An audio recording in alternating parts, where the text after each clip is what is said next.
Oui. Ouais.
Can anyone hear me? He's on this link already. Yes, James. Yeah. Okay, brilliant. Thanks.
Good morning, everyone. The inquiry is resumed. I'm just checking, can everyone hear me clearly? Yep, that's great. Thank you. So today is marked to hear a recall of the retail witnesses for both the parties. We've also got penciled in to hear planning obligation matters as well as planning condition matters later on. Before we get going on any aspects, do any of the advocates or anybody else want to raise any issues, procedural or otherwise? So the only point I'd like to raise is in terms of paperwork. You may have received an extract from it's a PDF of a Surrey Live report. I understand the appellant is not objecting to this being adduced as an inquiry document. It's the report that's referred to in Miss Reeves' addendum at paragraph 5. What the council hadn't done is actually append the report rather than just providing the link. So that's all that is. Can I just check whether you've received that, sir? Yes, and I've also seen an email from the appellant's team clarifying that they've got no objections to it. So yes, I'm in agreement also. If it's an oversight, it wasn't appended, it can be an inquiry document. I don't see an issue with that. Great. Well, thank you, sir. Okay, thank you. Is there any other matter I need to address before we hear further evidence? The So appellants. just to reiterate, I know you're already aware of this, but I need to head off at 1. Ah, yes, I'm well aware of that. So, okay, we'll get going then. So, Mr. Neal, I think you want to now introduce well, recall your witness. So I'll hand over to you. I'm grateful. Can I just check Miss Reeves is online? There she is. And unmuted. Yes, I'm here. Good morning, Miss Reeves. You receiving us loud and clear?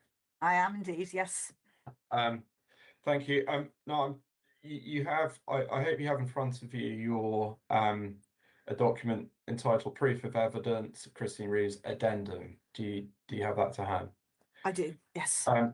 And as we know, both parties at retail witnesses have been asked to consider the implications of the recent announcement that Marks and Spencer's is to close its Simply Food store in Fleet Town Centre. So that's what your addendum addresses. Is that correct? That's correct, yes. Now, just in terms of the you make some general observations about the announcement that was received, and I think that that announcement was reported by Daryl Phillips, the chief exec of Hart District Council, to I think various internal parties in Fleet Town Centre in an email at 4:30 p.m. on Tuesday. Yes. Do you have that? Do you have that to hand? Yes, I do. Now, you've set out you've analysed or at least provided comments on the reasons, or rather the decision to close the store and the reasons behind that at paragraphs 4 to 7. Now, you state at paragraph 4 that the underlying financial reasons for Marks and Spencer's announcement are unknown. And you state that the decision to close the store is consistent with the store rationalisation programme being undertaken. And you refer to challenges coming from online sales, means even popular stores can be vulnerable to such decisions, paragraph 4. I just want to ask you about the what one can deduce from the public, well, I say the public announcement, from the CEO announcement that I've just referred to by Mr. Phillips. And I'd like to ask you specifically, please, in that context, to if you could comment on Mr. Phillips. Do you have Mr. Singer's his own addendum in front of you? Yeah. And he states he notes that the reference in the CEO announcement by Mr. Phillips, the M&S saying that the existing store is far too small and cramped. And he says this confirms the household findings that the current store is over trading to the extent that M&S is to continue to service the existing customer base. Now, could you? I mean, you've said that you can't deduce the underlying financial reasons with any degree of certainty, but what comment would you like to make on Mr. Singer's comment at paragraph 2.7 that regarding the store being far too small and cramped, and that being evidence of over trading? Well, I think it is obviously very small, but it's commented on it, and it is cramped. It's obviously trying to, put a reasonable range of stock into a small unit. So yes, it's small and it's cramped and it's not consistent with the type of stores that M&S are now trying to operate. But I don't see anything in the Mr. Phillips announcement that suggests that the store is over trading, because the limited offer means that that's probably unlikely. There may be people who would like to spend more money at M&S, but they're not going to be able to in that store. So I don't think that there is any evidence from that the store is over trading. And in fact, the article I found, which quoted the Marks and Spencer's regional manager, which I've referred to in paragraph 5 of my addendum, and which has been circulated this morning, he actually talks about the store's performance not being where it needs to be, which would suggest to me that it's more likely to be underperforming than overperforming. But it's not. I mean, it's been said, and we can see references in Mr. Singer's evidence. You've accepted that the M&S might be likely to be. It's likely that the M&S store would be over trading. Yeah. I mean, you're not residing from that sort of general. No. I mean, I think my thought was it might be over trading, but not to a significant, not by a huge amount. Certainly nothing like Mr. Singer has suggested. But obviously, when it comes to what that means in terms of profitability, which will be what the decision is based on, it's obviously not doing as well as it needs to. And you briefly looked at the sort of questions of profitability. I mean, you haven't done I think you've mentioned in your proof you look at the general contribution if at benchmark, trading at benchmark, and then but you accept that it would be trading at higher than that level suggested by Litchfield. So is that just a general observation about profitability, is it? Yes, that's right. I mean, I think it's, whatever the turnover of these stores is, the profit margin for food retailing is low. And therefore, what can sound like quite big numbers actually in terms of the profitability of a store is not going to be very much. And I think that was the point. So if you've got a store like this, it's not a big deal to the company. If it was trading at the sort of levels Mr. Singer has suggested, then you would expect them to be wanting to keep it open, because it would be making a good contribution to the company profits. And if have you just to give the inspector a sense here? I mean, to a sort of common sense person, it may seem highly odd that you've got a store significantly over trading, yet it would be closed. I mean, accepting that Mr. Singer has said, well, he's not sort of pinning his numbers to the mast in terms of a precise figure of over trading. But if the over trading was in the can you just remind the inspector what was the sort of, in percentage terms, the degree of over trading? 800 to 850%, sort of above company average. Yes. I mean, in your experience, I mean, if you've seen a store trading at 8 or 9 times its company average, I mean, have you ever seen that leading to a decision leading to a decision to close?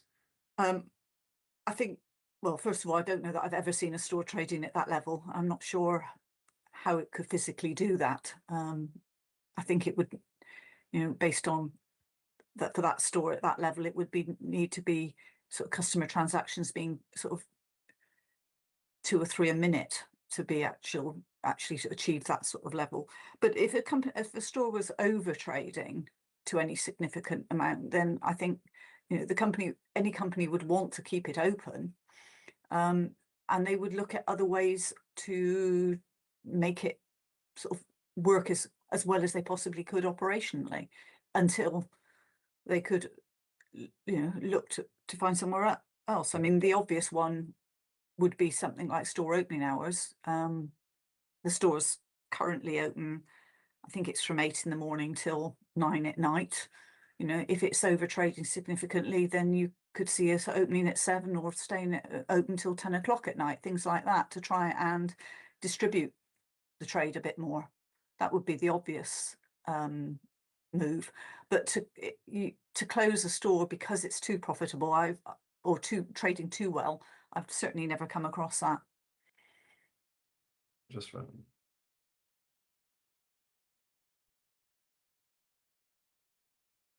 so just finally, in terms of the CEO announcement and what one can deduce from I call it the CEO announcement, the CEO email reporting what he understood the background to be. There's a reference there to the new store that is opening in the Old Farnham home-based store. Yeah. And you've said at paragraph 6, in terms of the timing of the decision, you said it may be linked to a lease renewal date. Just to be clear, you don't know that. I don't know. No, I mean that would be one of the that is always a consideration in those types of units. Sure. And then you say, or to the recent opening of an M&S food store. Now, just to be clear, when was that, and were you aware of it, and have you seen any reference to that in? I mean, we could see that in the announcement. Was that a factor in your previous analysis or in Mr. Singer's previous analysis? No, I wasn't aware that it had opened, and I'm not aware that, well, presumably Mr. Singer would be asked that question as well, but certainly none of the analysis makes any reference to that store. Okay, and why might the timing of decision be linked to the opening of that Farnham store? I mean, we've seen reference. You've got the press release. Got. I think it's the time as a retailer. The normal approach would be you wouldn't want to just sort of leave a market completely. This is obviously the Farnham store is something in keeping with what they're trying to do now. It's about 7 miles south of the M&S and Simply Food in Fleet, but obviously it's a lot of the population of Fleet and Church Crookham is located significantly closer to that, and I think that therefore from M&S's point of view provides an alternative for many of its customers. So that would be one factor. It may also be that store, the new store has potentially impacted the Simply Food more than they expected, which is what's made them now decide that they don't need to or don't want to keep the Simply Food open as well. And therefore the timing, sort of a few weeks after that store has opened, I think that is probably quite, one of the factors they've considered. I see.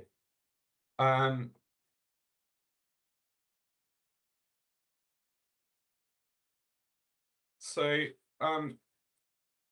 just finally, before we leave the M&S, the Mr. Phillips email, it said that M&S feel that Fleet is a good place to trade if they were ever to find a much larger and more suitable site. Mr. Singer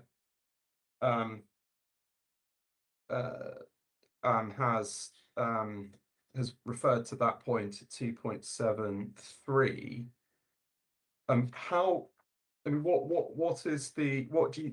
What conclusions would you draw in terms of the reference to Fleet being a good place to to trade seen in that email? I think in terms of the demographics and the socioeconomic profile of the local population, it's a market that would appeal to Marks and Spencers, and they obviously consider they have a sort of good potential customer base there, but they're not prepared to trade from a small store in the town centre. And what the comment about them still interested in Fleet is that they would be interested in Fleet, but not necessarily Fleet town centre. I mean, the reference is to anywhere potentially, and most likely to be another out of centre store in the area. And why would that be an out of centre store? I mean, you've referenced their strategy. Is that why, or what? It's the size of store is going to be, not that sort of unit is not usually available in the town centre. I do note Mr. Singer suggests that if Waitrose were to close, then M&S could go into their former unit. Equally, they could have gone into the former M&Co unit that we discussed last week when that was vacant. That unit is of a similar size to the Farnham home base unit, and would have been a significantly larger than their existing store in Fleet Town Centre. But despite that unit being available, despite vacancies for a number of years in the Hart Shopping Centre, M&S have not, to my knowledge, looked to move there. I see. So moving on to market shares and store turnover. Yeah.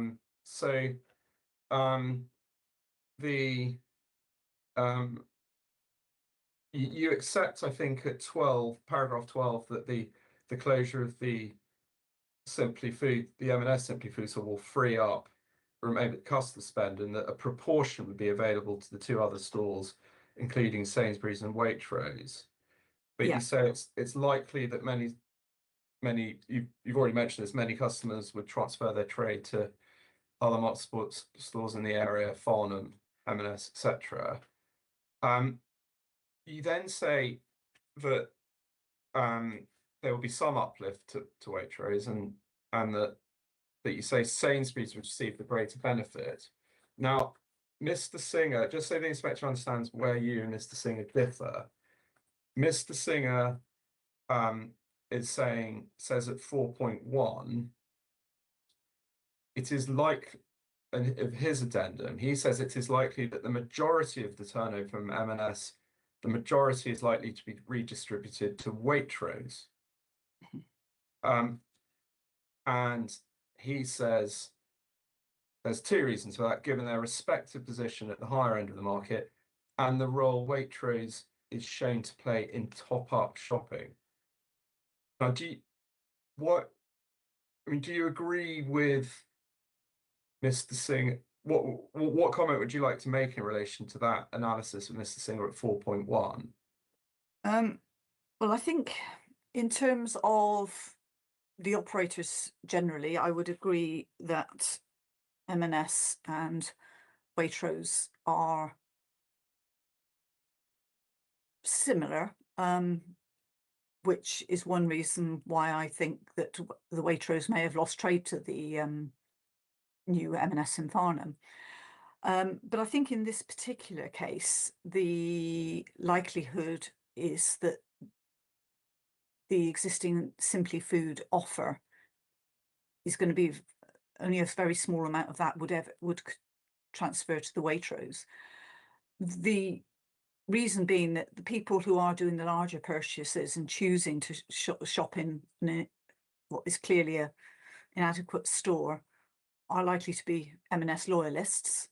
Therefore, they're more likely to go to either the new store in Farnham or the very large food hall in the M&S at the Meadows up at Sandhurst. Then in terms of sort of the remaining trade that is sort of kept in Fleet Town Centre, it's primarily going to be top-up shopping. And the Sainsbury's, both in terms of its offer as a smaller store, not one providing main, it's more geared to top-up shopping itself.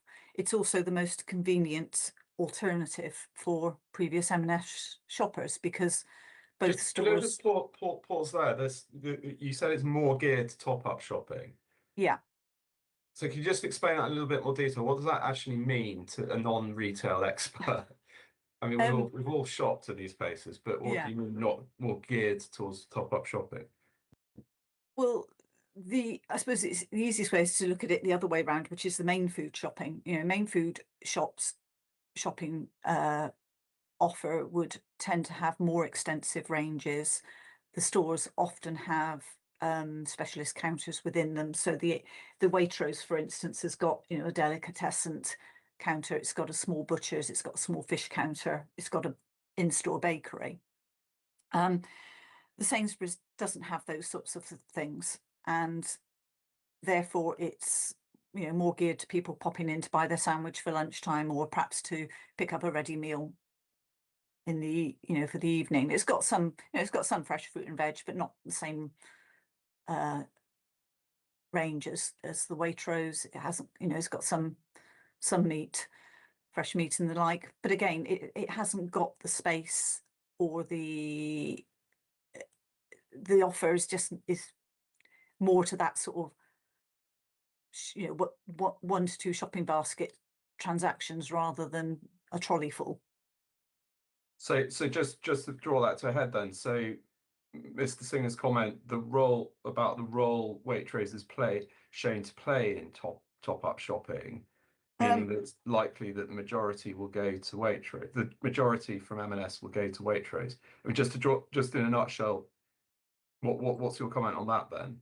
Well, he seems to be relying on the household survey, which we, as we discussed in length, is there are a lot of issues with it, and I don't think it's reliable, both at a sort of high level, but also once you start getting down into smaller samples. So he's starting to now look at, the number of responses on top-up shopping for particular stores, main food shopping for particular stores.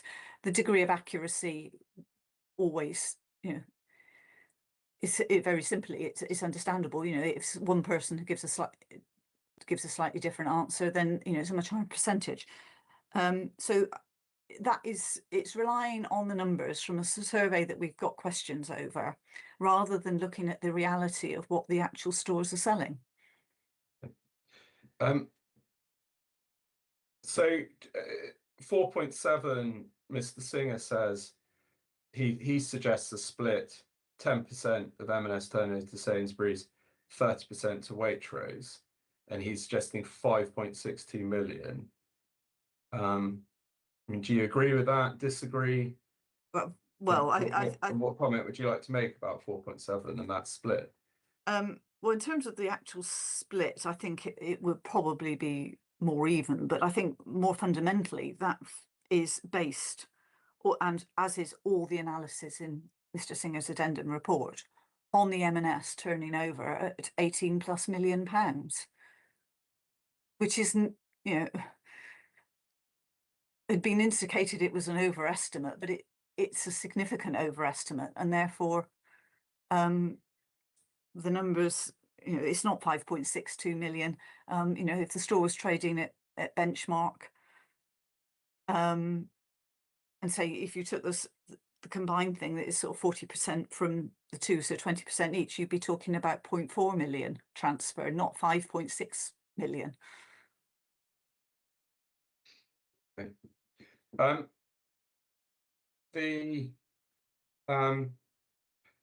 So just moving on in terms of store impacts, and this is on paragraph 15 on following.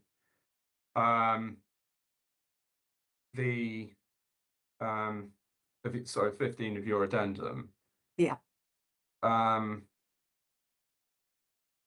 So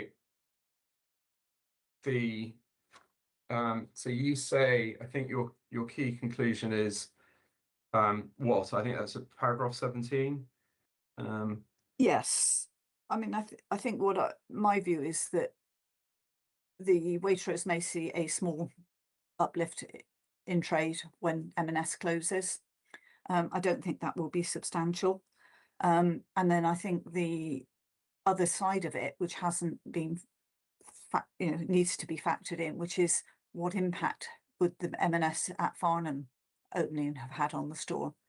And again, we've got no information to quantify that, but I think there would be some, and therefore, the overall balance in terms of the sort of trading performance of Waitrose is probably not going to be significantly different from what it is now, because it will have lost some trade, and it will be I suppose the bigger main food type shopping to the Farnham store, and it may pick up a certain amount of top-up shopping from the closure of the Simply Food. So the you then look at the impact on Hart Shopping Centre, Fleet Town Centre. I mean, I don't want to go back over your previous analysis about the linkages between the Hart Centre and between Waitrose, the Hart Centre, and then on to the town centre. But you also make an observation about anchor stores, etc. at 20. So how's that changed? Is that changed from your previous analysis? Yes, I mean, I think what we're now seeing is we talked before about the 3 food stores being anchors to the town centre. One of those is going to close in August. We now know that, and therefore, what I think is that I don't think that makes much difference to the likelihood of Waitrose closing as a result. I think I still think that is a risk. But in terms of the town centre, if that was to happen, that is now, in my view, any doubt as to whether it's a significantly adverse impact is removed, because if Waitrose was also to close, it would leave Fleet Town Centre with just one medium-sized store in terms of the Sainsbury's. It would have lost both its sort of M&S drawl, albeit a small store, and it would lose the Waitrose, which is the main food store. So I think, then regardless of what happens to the Hart Shopping Centre, the loss of the Waitrose alone would count as a significant adverse impact. Thank you. I think that probably covers it all. Is there anything else that I missed in terms of Mr. Singer's any other comments you'd like to make on Mr. Singer's addendum that I haven't already asked you about? Well, I think the only thing I would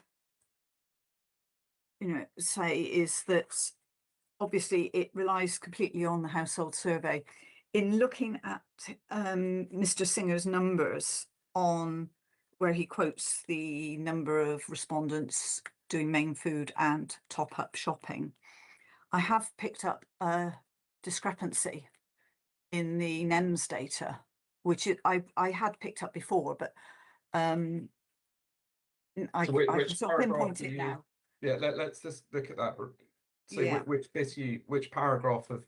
Well, Mr. it's Singer's mentioned in a addendum number look of at? places, but in 2.1, for instance, he talks about the number of people doing main food and top-up shopping trips to M&S, 18 Yeah. responses, main food. And then it comes up again at paragraph 3.5.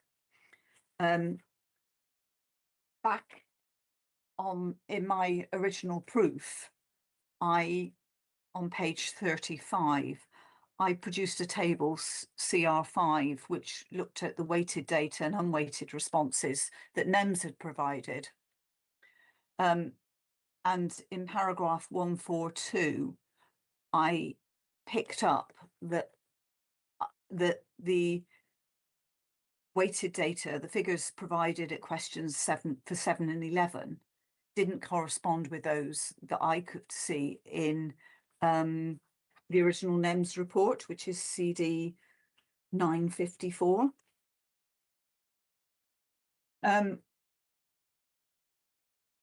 Mr. Singer says he references the Excel spreadsheet that was circulated with the NRIA in May, and I've actually sort of looked that up, and I have found a difference in the numbers for questions 7 and 11 between those two documents,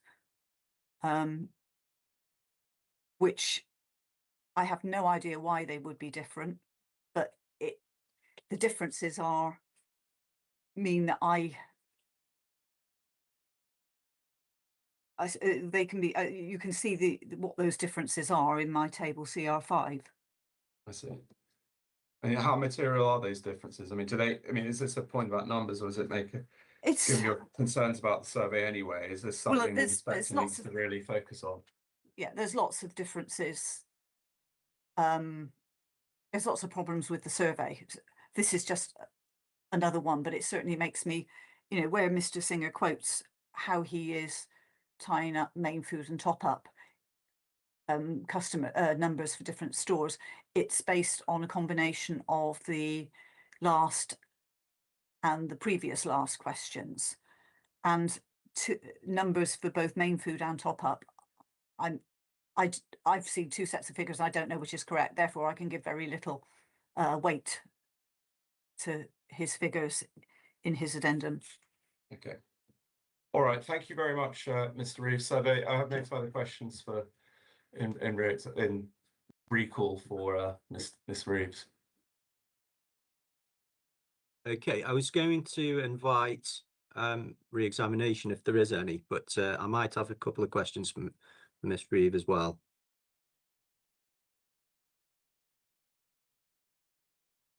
Don't know if the appellant, Ms. Sargent, do you want to re-examine? Cross-examine, I think. Cross-examine.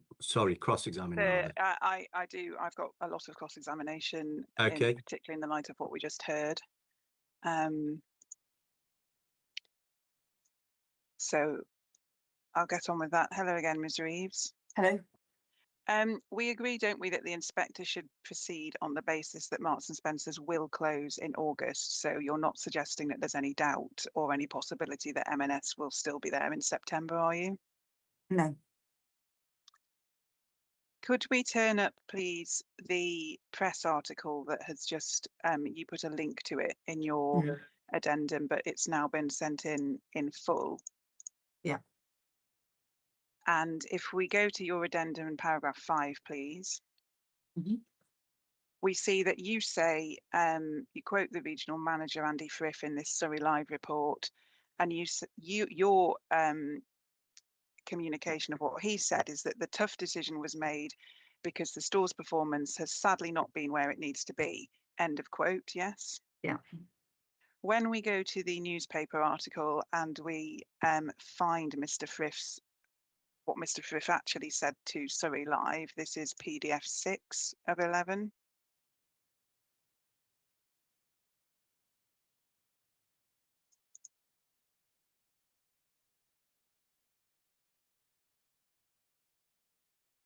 Yeah. We see halfway down the page, there's a heading that says article continues below, yes? Yeah. And then we see that actually what Mr. Frith said in context was, as you say, the store's performance has sadly not been where it needs to be. And as one of our smallest stores across the UK, we are not able to offer the very best of M&S food. So you chopped off what he said halfway through in the middle of a full sentence that immediately goes on to explain that the reason the store is closing is because it's one of the smallest in the UK and they can't offer the very best of M&S food, didn't you? the quote I've taken, I mean,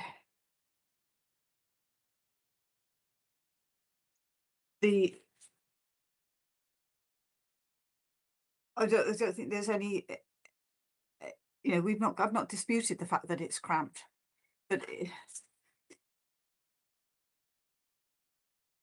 the answer to my question is correct, isn't it, Miss Reeves? You quoted from this sentence, but you deliberately, I didn't deliberately. Or accidentally, you just didn't put the second half of the sentence in. I quote that article. It says, Surrey Live told the tough decision was made because the store's performance has sadly not been where it needs to be, full stop.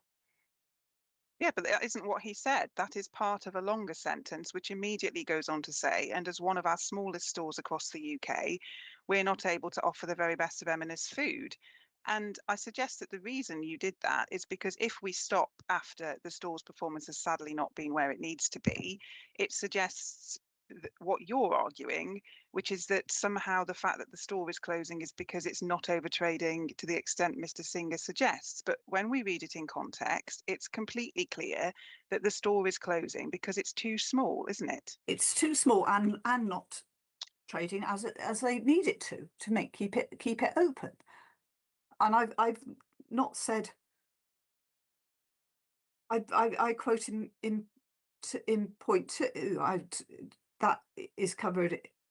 I say there that the existing store is too small and cramped. That's been quoted, and then I look at the additional information that is provided in the Surrey Live article. Yes, but you don't provide a fair quotation, do you, by just cutting it off halfway through and not mentioning the fact that M&S's regional manager immediately goes on to explain that the store's performance has not been where it needs to be, and then references this. I mean, that's just not a fair account of what Mr. Fish is saying. I disagree. I have made reference to the store being too small and cramped in paragraph 2 of my addendum. You think that it's a fair representation of what the regional manager said to quote half a sentence and to omit the fact that not only Mr. Phillips, the council's chief exec, but also M&S's regional manager both expressly referenced the smallness of the store? I start paragraph 5 as well. You think that's fair, Ms. Reeves? I think in the way I've written it is completely fair. I make reference to the fact it's been too small at the start of paragraph 5 and then go on to provide that quote.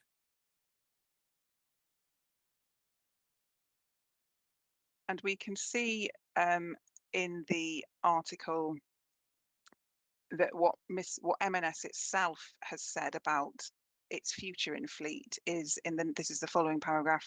The decision is part of our UK-wide store rotation programme, and we are keen to find a larger alternative location in Fleet in future. So that is M&S's stated position on their future plans for Fleet, isn't it?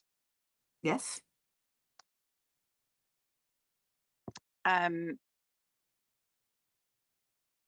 It is clear, though, from reading what the regional manager has said as a whole, it is clear that the store is being closed because it is too small, isn't it? It's too small and not performing as they need it to keep it open. It's not just because it's too cramped. It's been too cramped on that basis for a long number of years. It's not as if it's suddenly become too small and cramped. It's something about the store performance, I think, or the lease is making them look at it now. The store's performance is because it's too small, isn't it?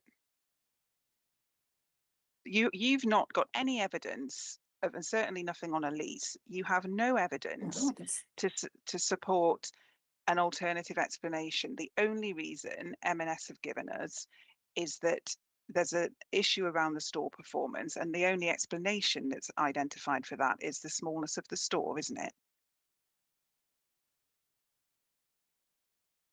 It's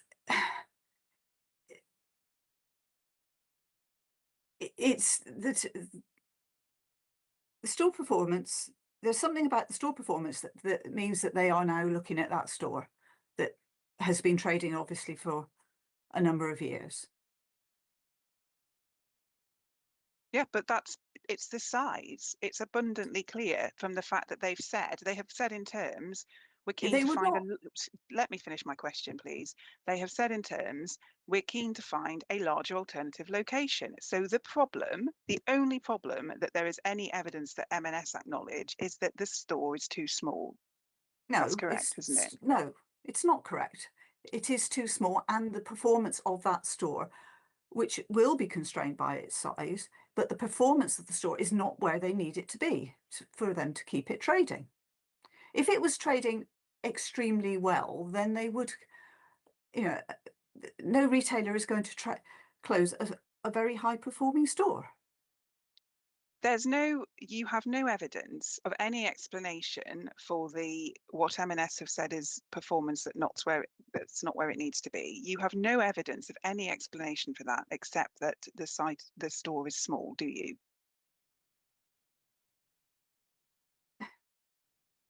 Well, a small store can still trade successfully.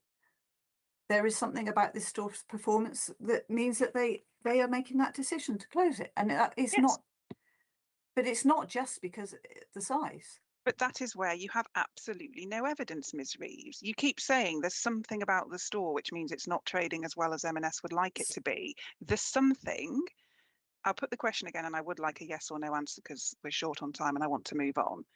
It is correct that there's something that you keep referring to that has led the store to perform less well than M&S want is the size, because there is no evidence of any other reason, is there? The size is one thing, because if they were, it's not just the size. I'm sorry, I don't accept that. I know, I've got 20 years working for a retailer. I do not think it is just the size. It's something to do with the way that store is performing, and it's certainly not performing as Mr. Singer has suggested. What are the other reasons, and more specifically, what evidence do you have that identifies any other reason? You have none, do you, Ms. Reeves? I do not have evidence. I have the thing that the press article quote from Marks and Spencer's is they are linking the size of the store with its performance, and saying it's not where it needs to be. It's not saying it can't be. It's the fact the store they need it to be performing better, and it's not.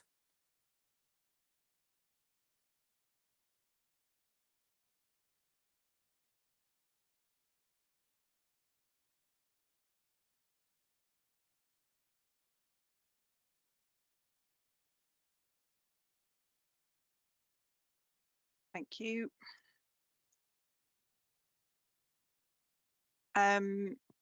If we could just look at Mr. Phillips's email, please, which is it's appended to Mr. Singer's addendum rather. It's appended to mine as well. Yeah, thank you. Well, either way then. We can see from the final line of Mr. Phillips's email that M&S have said to him that they'll keep the council informed of what marketing they'll undertake to find an occupier for the vacant store. So we can note that the evidence is that M&S are going to, as one would expect, I imagine, undertake marketing to try and find an occupier, yes? Yes, and they will. It probably will be reoccupied because it is one of the better units in the town centre. But if an occupier takes that unit, it will mean another vacant unit elsewhere is not occupied. Yeah, we'll come back to that later because I don't agree with you. The point is there is no evidence and nothing to suggest that the Marks and Spencer is closing because of competition from any other store, is there? I think the timing suggests there's competition from Marks and Spencer's own store at Farnham, new store at Farnham, but nothing else, no.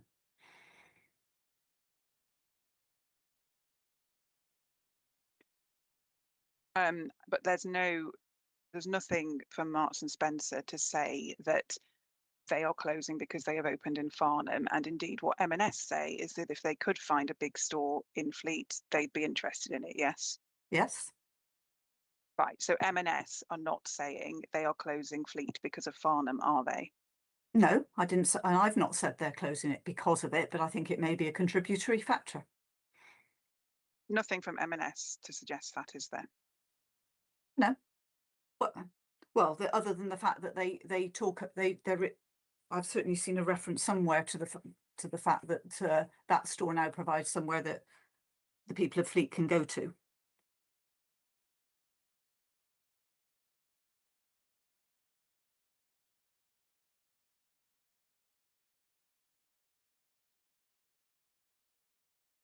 Yes, again, the Surrey Live article makes it says they like to thank all our customers who have shopped with us over the years. We're grateful for your support and will continue to work hard to serve you in our nearby stores in Camberley, Farnham and Basingstoke. Yeah, but there's a very large difference, isn't there, between a retailer saying, as one would completely expect, you know, we've shut this store, by the way, your nearest M&S store is over there, and M&S saying, or even suggesting, we are shutting this store because we've opened a better one at Farnham. That is, there is no evidence from M&S itself that they've closed the Fleet store because they've opened at Farnham.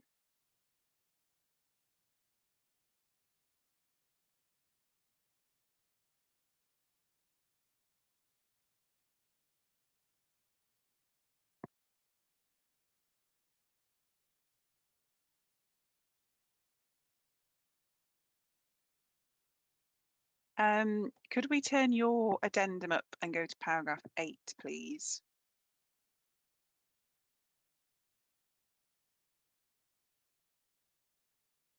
Yeah. So you make the point here that if the Fleet M&S was trading at the company average, then it would contribute just under 100k to M&S's profits. Now, first of all, you did initially in your evidence in chief appear to suggest that you were now saying that M&S wasn't overtrading, but then Mr. Neal asked you to clarify whether you were resiling from your previous evidence. I mean, you agree, don't you, that M&S is performing above the company average, so above the benchmark, but you don't agree that it's performing, you know, overperforming to the extent that Mr. Singer suggests, correct? Yes. Right, so this figure at 8 doesn't relate to what's going on at Fleet then, does it? Well, it gives an idea. That the purpose of doing that was to give an idea, and certainly, I mean, you could, by saying it benchmark, if you then think, well, if it was trading at twice benchmark, then it would be double that. Yeah, so 5,000. But that gives an idea, and I think the overtrading will now be less than it was because of the Farnham store. Yeah, we're going to come back to Farnham later. Yeah. But the point that I'm interested in here, I mean, that 97.5 figure we agreed doesn't relate to what's actually happening in Fleet. But then you go on at 10 to say you think the recent announcement shows that the store is performing well, but it's not performing so well that M&S considers it necessary to retain a store. But I mean, the reality is that a store that's as small as this one, I mean, one of the smallest in the UK, M&S has said, there is just a ceiling on the amount of profit that such a small store could ever turn, isn't there? Just because you can't, past a point, as M&S said itself in the news article, they're not able to offer, the absolute full range of their M&S food provision. So it's not the case that the store isn't fulfilling its potential. The store is fulfilling its potential, but it may just have reached the physical limit of what it can do, correct? Yes, it may have done, or it may be that it's not, it's not attracting the customers that to the extent it was, or they now need it to. No evidence of that, is there?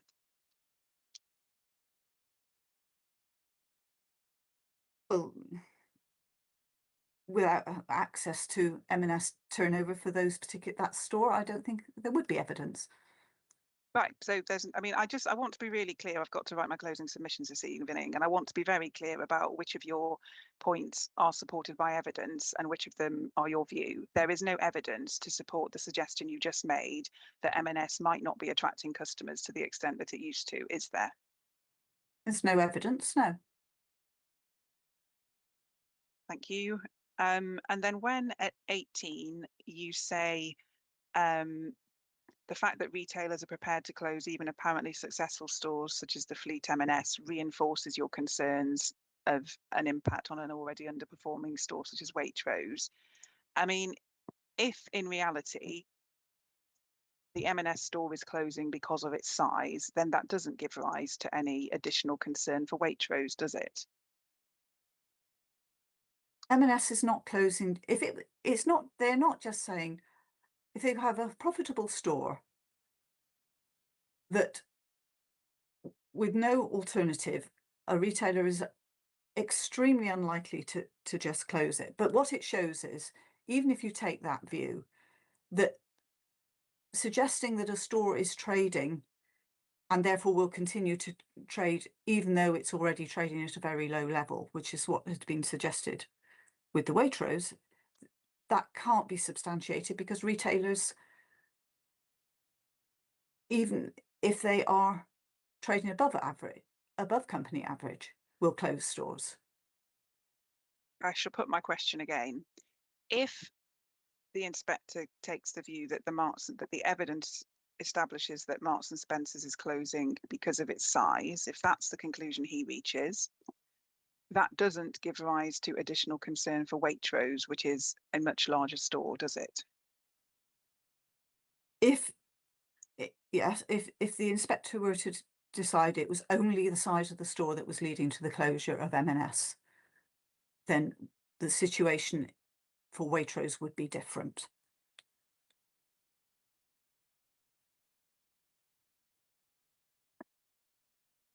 Thank you. Then can we go to Mr. Singer's addendum, please, and go to paragraph 2.1? Yeah. I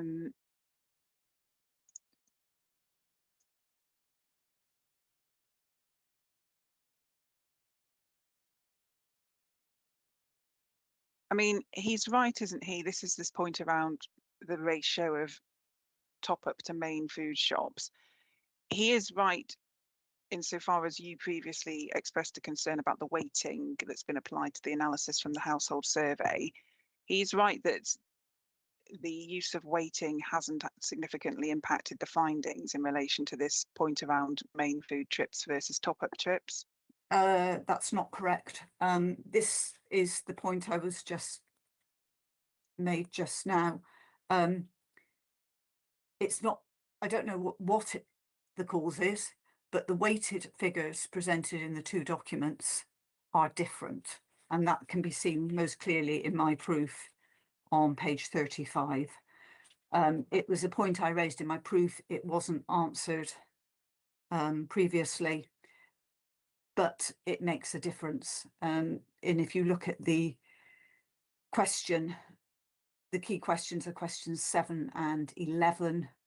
And if you take, for instance, the M&S Simply Food, the weighted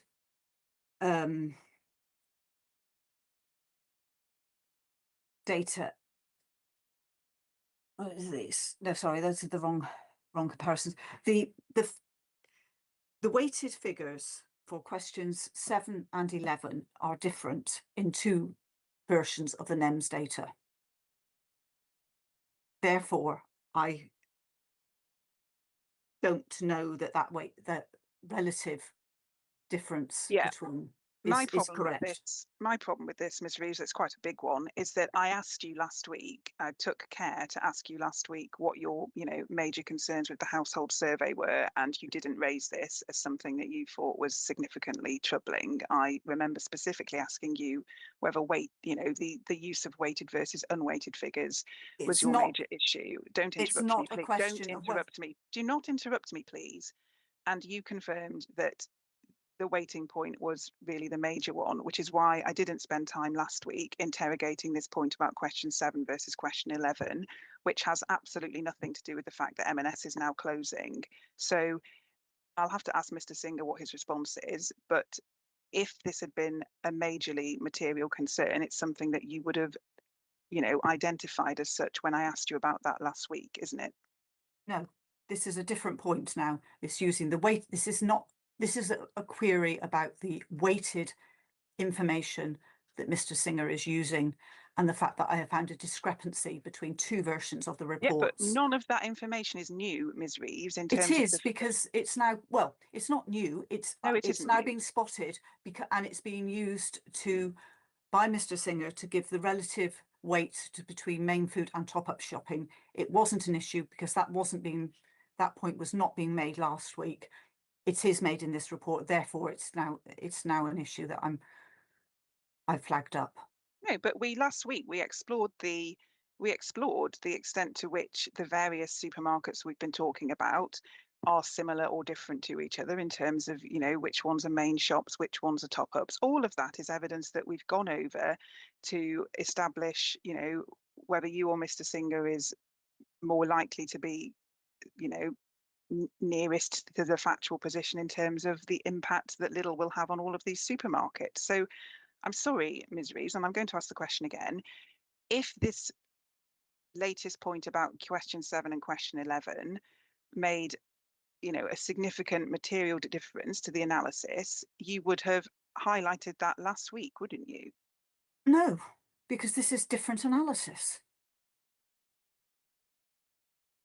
What do you actually? I think you were asked in evidence in chief how material this was, and I don't think I got a good record of your answer. What difference does this actually make?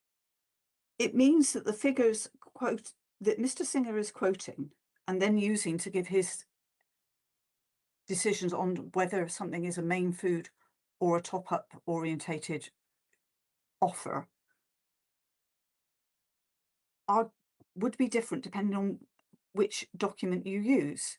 I don't know why those figures are different, so I can't give any credence to those. Having said that, because of the queries with the survey overall, my view is that what's actually available in the store is a much better indicator of whether a store is used for main food or top-up shopping.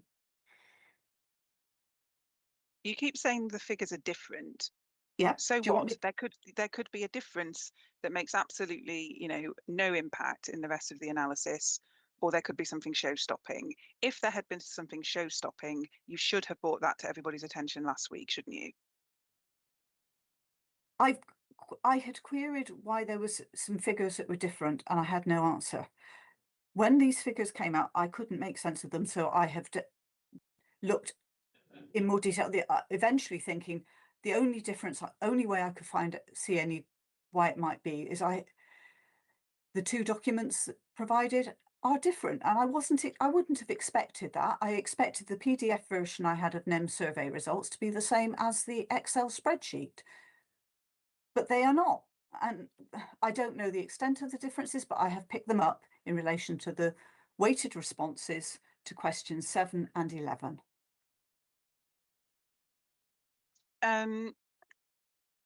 Paragraph 2.4 in Mr. Singer's addendum, please. Yep.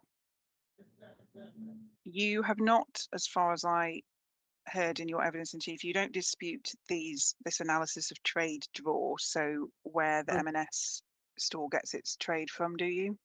Well, I don't think that the issues in terms of the weightings will affect the overall market shares in each zone, and therefore when you look across it, if the weightings have a role affect it, just as it affects zone 6, which is what I looked at in my proof, it will affect all the other zones, and therefore you can't rely on those the splits across the zones. Right, you don't provide any alternative analysis for trade. I don't, do and you? it isn't actually used in any numerical way in the analysis that Mr. Singer subsequently provides. It comes down to his views on which stores will be impacted, which is his professional judgment. But we'll come back to the relevance of this later on. But you, you know, you've seen this, you've done your evidence in chief. You haven't provided any alternative analysis of trade draw for either the M&S, the Sainsbury's, or the Waitrose, have you? No. And then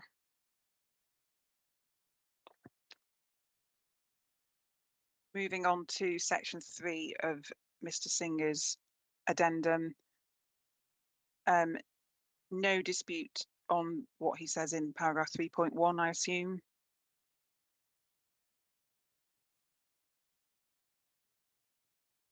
No dispute, no.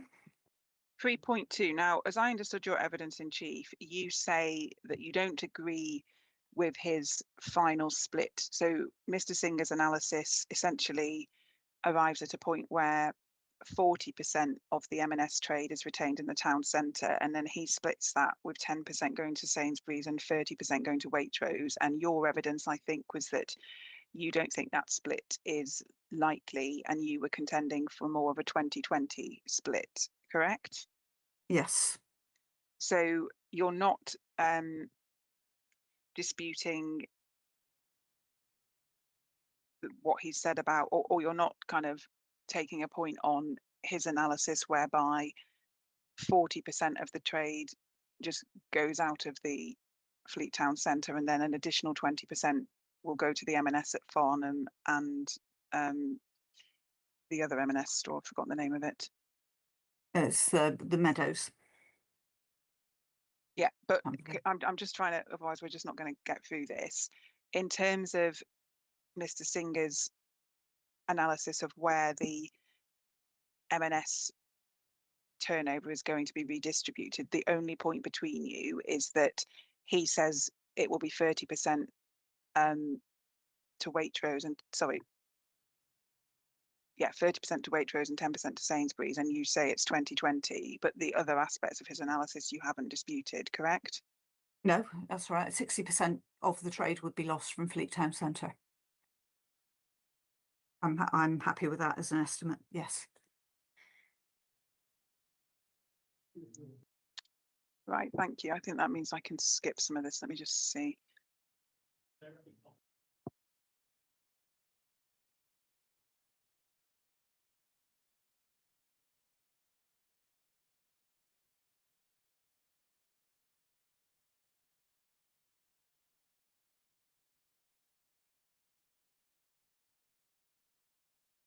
Yeah, just on this point around the main shop versus the top-up shop, I mean, I've heard your point about why you say that even though, I mean, I just need to ask Mr. Singer what he says in response to that. But I've put to you that Mr. Singer, this is paragraph 2.1, 3.4 and 3.5. He's provided both weighted and unweighted figures for the split between main food trips and top-up trips, and you've made your point about question 7 and question 11, so you say you still think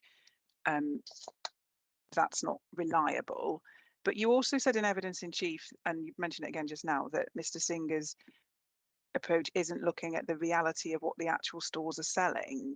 But I mean, we agreed last week, and I assume you're not departing from this, that a household survey is the best and indeed the only available methodology, because you can't get the data from the actual stores of, how much they're selling, of what and to whom.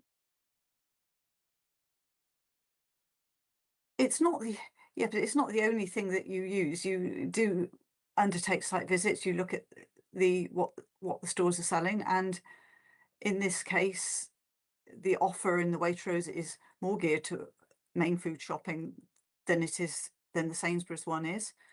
And then when it comes to what the M&S is supplying, it's more top up, and therefore other things such as convenience and the top up offer will also come into it.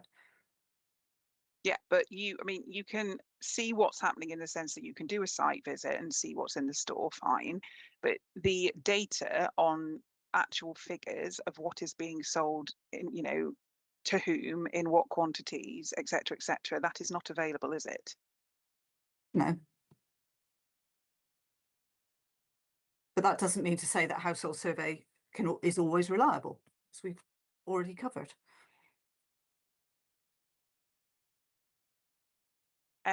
We can agree that Waitrose and M&S are more similar in terms of price point than Waitrose and Sainsbury's are, can't we? I would guess so, although I don't think we have any evidence for that, because M&S were not in the price point analysis, I don't think.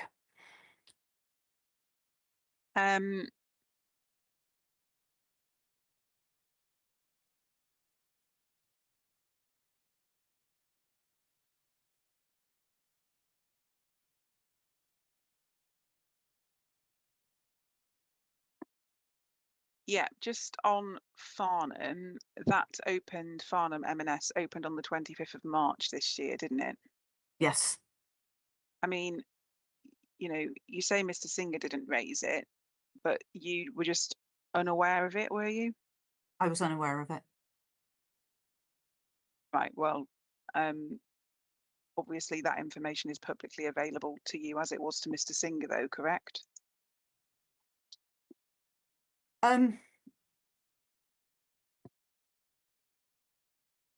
If somebody had suggested it, there had been a new opening in the area, I would have looked at it. Yes, I was not aware of it. It might have been in the public arena, but nobody mentioned it to me. I'm guessing because it's a different local authority area. But yeah, I looked at what had been presented in the retail impact assessments by Mr. Singer, and it wasn't there. There was nothing for me to suggest to me that I then needed to go and see if anything else had opened in the area. I assumed I took it at face value. I think, though, the short answer to this point about Farnham, I hope, is that, as we were just discussing, the point between you in terms of where will M&S's trade go is not actually a dispute about how much of it will go to Farnham, but is actually only a discussion around, of the 40% that will stay in the town centre, how much will go to Sainsbury's and how much will go to Waitrose. Is that correct? In terms of the M&S Simply Food, yes, but in terms of whether that store may have had in it also had diverted trade from the Waitrose, that's a separate point. Right, I am going to have to ask you about this then. Could you go to Mr. Singer's rebuttal, please?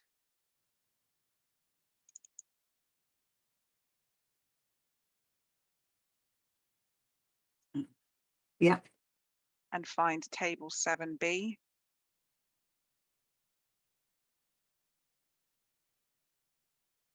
Which is PDF page 26. Yeah. And if we look at the zone 6 column for fleet, we can see that almost nothing is going from fleet to the Farnham stores, which in this analysis lists the Lidl, the Sainsbury's and a Waitrose, yeah?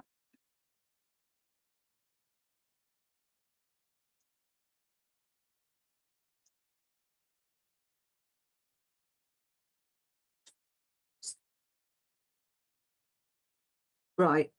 Yeah. And this table is showing us the position without the appeal scheme Lidl, isn't it? Yes.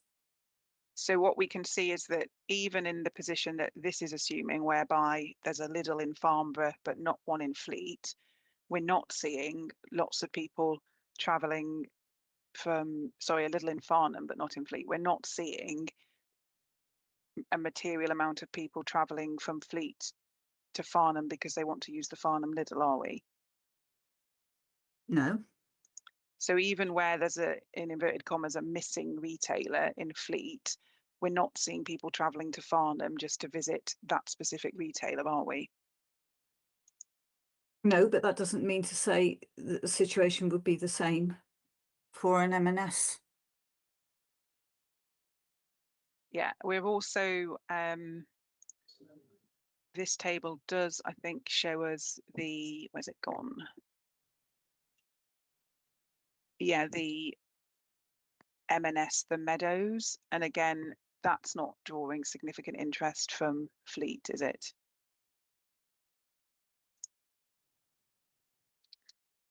No. And then just on your point around, you said shoppers at M&S are likely to be M&S loyalists, and so that's why you think they'll go to Farnham or the Meadows. Could you return to the Surrey Live article, please? And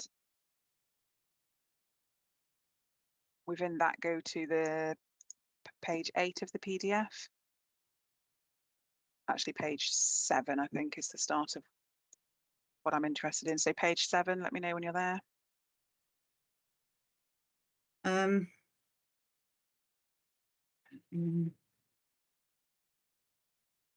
Yeah, I think so. I didn't. page 7 should be, mine is a blank image with a little thing that says view 4 images, and then Yeah, underneath that the sort of larger paragraph begins the MP for North East Hampshire's letter. Yeah. So this is the MP, the local MP's letter to M&S's Corporate Affairs Director, and we can see on the next page, the first full paragraph is him saying, beyond, this is talking about the M&S closure, beyond the economic consequences, there's a very real social impact. Many residents in Fleet rely on this store for accessible, high quality groceries, and a significant number, particularly older residents and those with mobility challenges, are unable to travel easily to alternative locations such as Farnham or the Meadows. So it's right, isn't it, that there are many people in Fleet who, whether for age or other reasons, maybe they don't have a car, can't just travel to Farnham or the Meadows to go to the M&S's there. no, that's true. That, you know, but the fact they've singled those out suggests the others can and potentially will.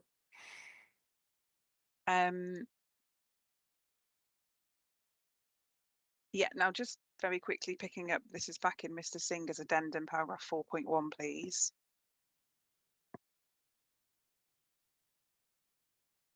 And Mr. Neil drew your attention to this in your evidence in chief, where Mr. Singer says it's likely that the majority of turnover from the M&S is likely to be redistributed to the Waitrose. But in context, he's actually saying on the face of it, that's the likely position. If you look at the start of the paragraph, correct? Yeah. And I think you've understood, as have I, that ultimately by the end of Mr. Singer's analysis, where he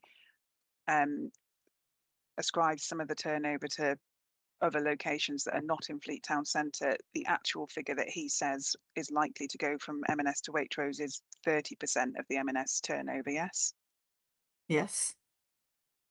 Right, so 4.7 is where Mr. Singer set out his suggested split of 10% and 30%, and you contend for a 20-20 split.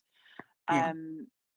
But then you also said you don't like the figure of 5.62 million in terms of the actual sum of the turnover that will go to the Waitrose, because you don't agree that M&S is overtrading to the extent that Mr. Singer says. What figure?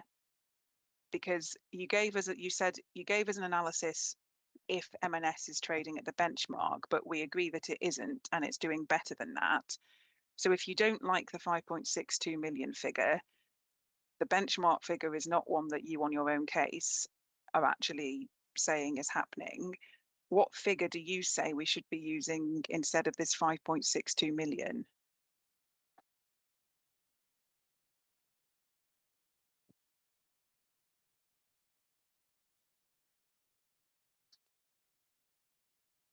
I'm just double checking something. Well,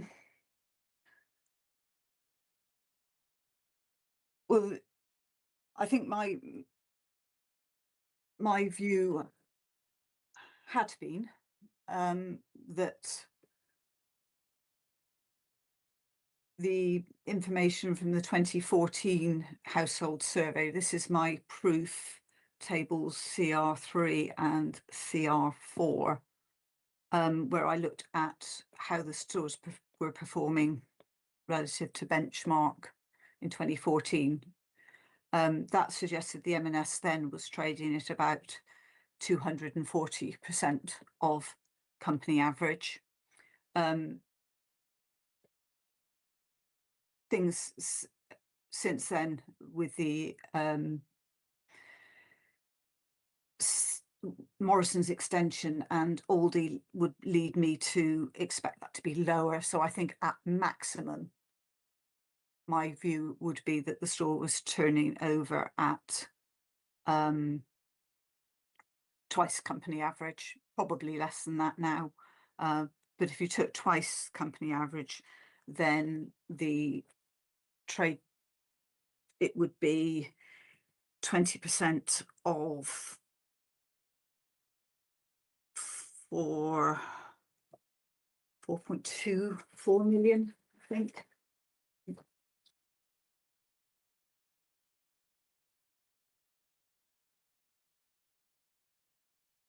Yeah, benchmark, according to Mr. Singer, is 2.12. Right. Okay. So your position is that the assumption So it would be, should be twice a turnover of twice the company average, and then 20% of that going yeah, to Waitrose. That's yeah, what you say is going to happen. yeah. Right. Well, thank you for that clarification. I'll ask Mr. Singer what his response is later. Just on this point you make at 13 of your proof, where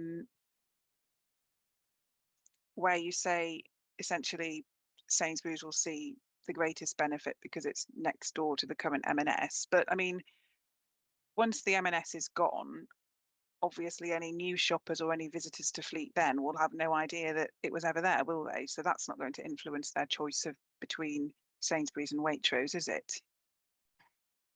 We're talking about the transfer of trade from the existing customers, so they do know where it is. They also know where Waitrose is, though, don't they? Realistically.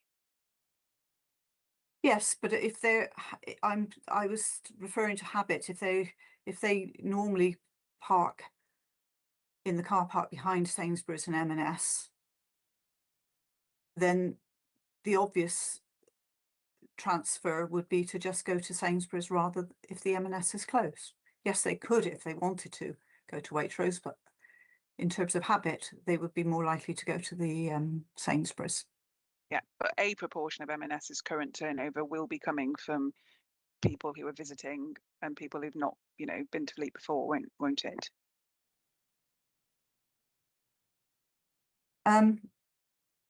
Sorry, we're talking about the redistribution of existing trade. That's existing customers. Yes, but not everybody who comes to M&S at the moment. I mean, you're trying to suggest, I think, that because M&S is right next door to Sainsbury's, people are more aware of it. Current M&S shoppers are more aware of it. But I mean, to put the point another way, that realistically, given the proximity of Sainsbury's and Waitrose, it's not likely that the proximity factor is going to have a particularly material bearing on where people choose to shop afterwards, is it? I mean, they're a couple of 100 meters apart. If the habit of those who are driving is to use the car park by the M&S, then that makes me think they would be more likely to convert to change to the Sainsbury's. That was the point I was making.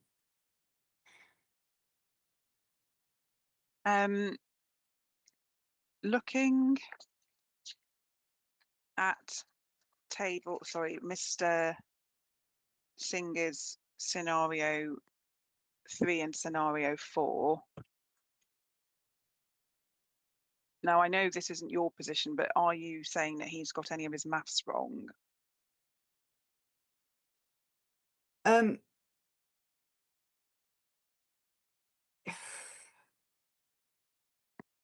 It gets, I haven't picked up anything significant, but I don't give that any weight because I do not believe that there is £18 million of expenditure to redistribute from the M&S.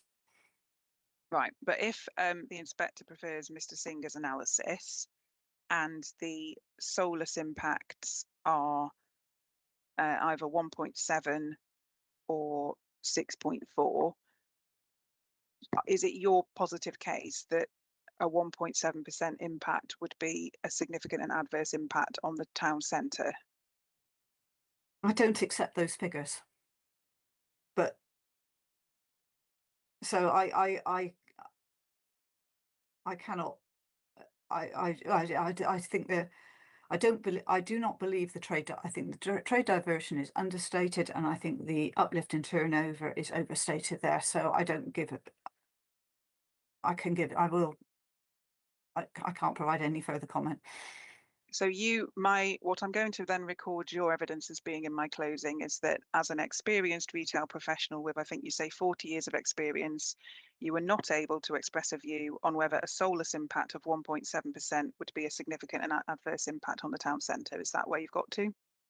You just, you can't, you're unable to address a hypothetical situation where the inspector prefers Mr. Singer's evidence and give your view. Well, the 1.7% impact isn't an impact on the town centre, it's the impact on the Waitrose. And we've already said that if it comes, there's so many other factors that a figure on its own is in some cases 1.7% impact could be all right significant adverse, and other times it wouldn't be. Let me put it this way. If, as Mr. Singer identifies here, and I entirely understand you don't agree with this, but we're running out of time. So if you can just give me a yes or a no, and then explain whatever you want to after that, that would be helpful.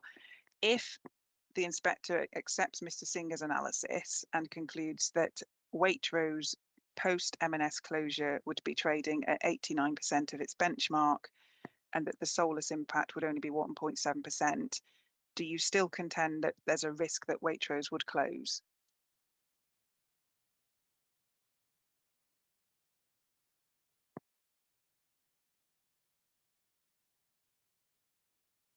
I think there is a risk.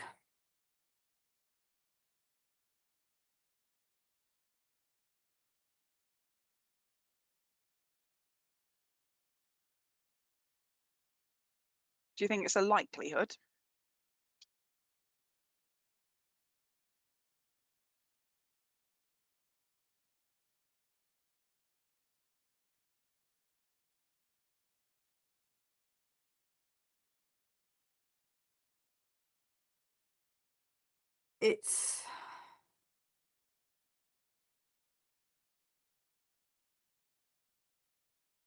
It's probably not a high risk if those figures were all correct, but I don't.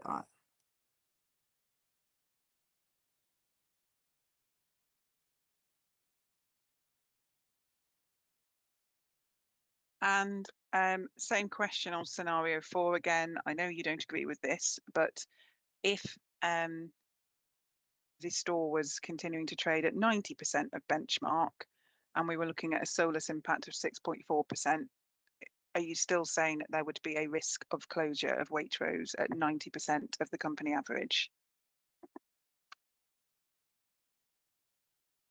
I think a 6% solus impact, 8%, 8.5% cumulative impact. If that is, yeah, that to me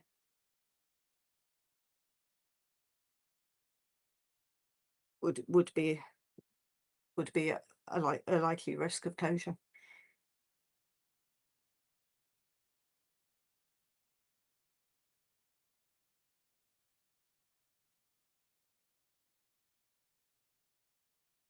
even though on your evidence, the turnover of the Waitrose at the moment is 64% and it's very much still trading.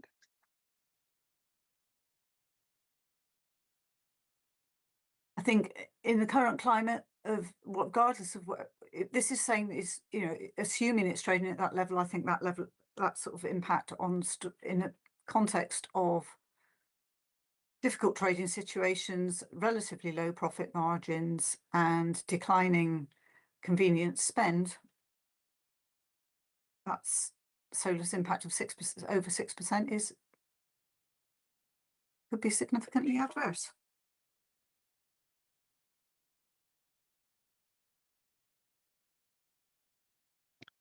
Right, and then hopefully wrapping this up.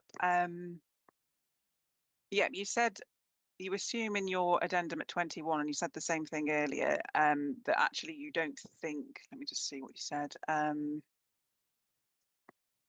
Yeah, you said you thought the M&S store probably will be reoccupied because it's one of the better units in the town centre, but then you suggest at 21 that that will then leave another vacancy elsewhere in the town centre. But it's entirely possible that it could be occupied by someone who's not in the town centre at the moment, isn't it?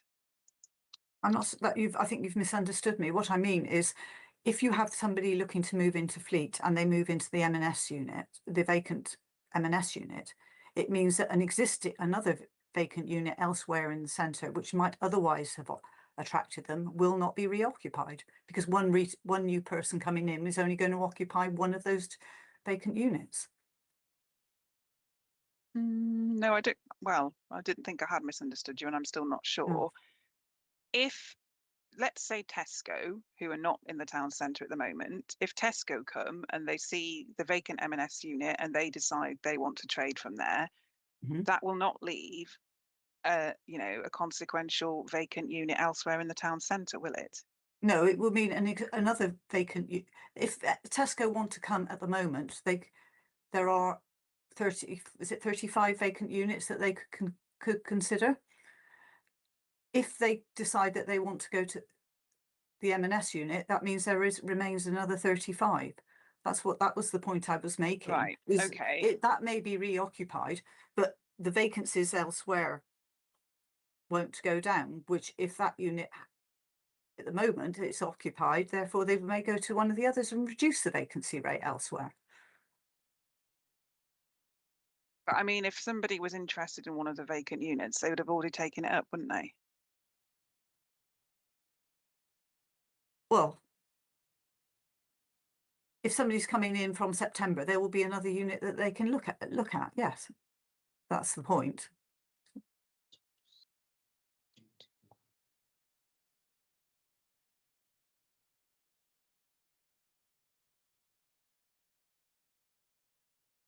And you haven't provided any calculations to evidence what you say the extent of M&S closing will be on the impact on the town centre, have you?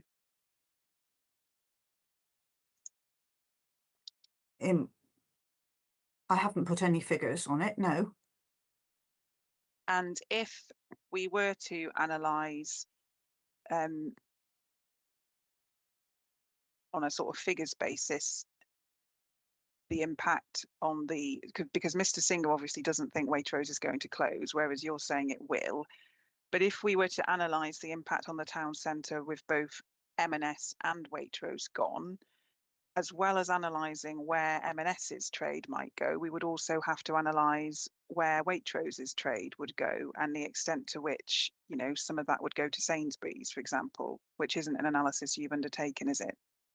No, because I don't think that is the point. Is that the impact on the town centre will be the loss of 2 anchor stores. That's the significance. Yeah, but in terms of putting any figures or percentages on that analysis, you haven't undertaken that exercise, have you? No, because I don't think it's necessary to reach the conclusion that I have. And then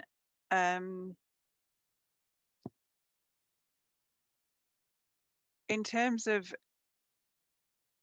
M&S being interested in a larger storing fleet, the Waitrose unit is 1,613 square meters net, yes? Yes, that's about right, yeah. Yeah. And the Farnham M&S, this is footnote 8 in Mr. Singer's addendum, is 1,717 square meters, yes?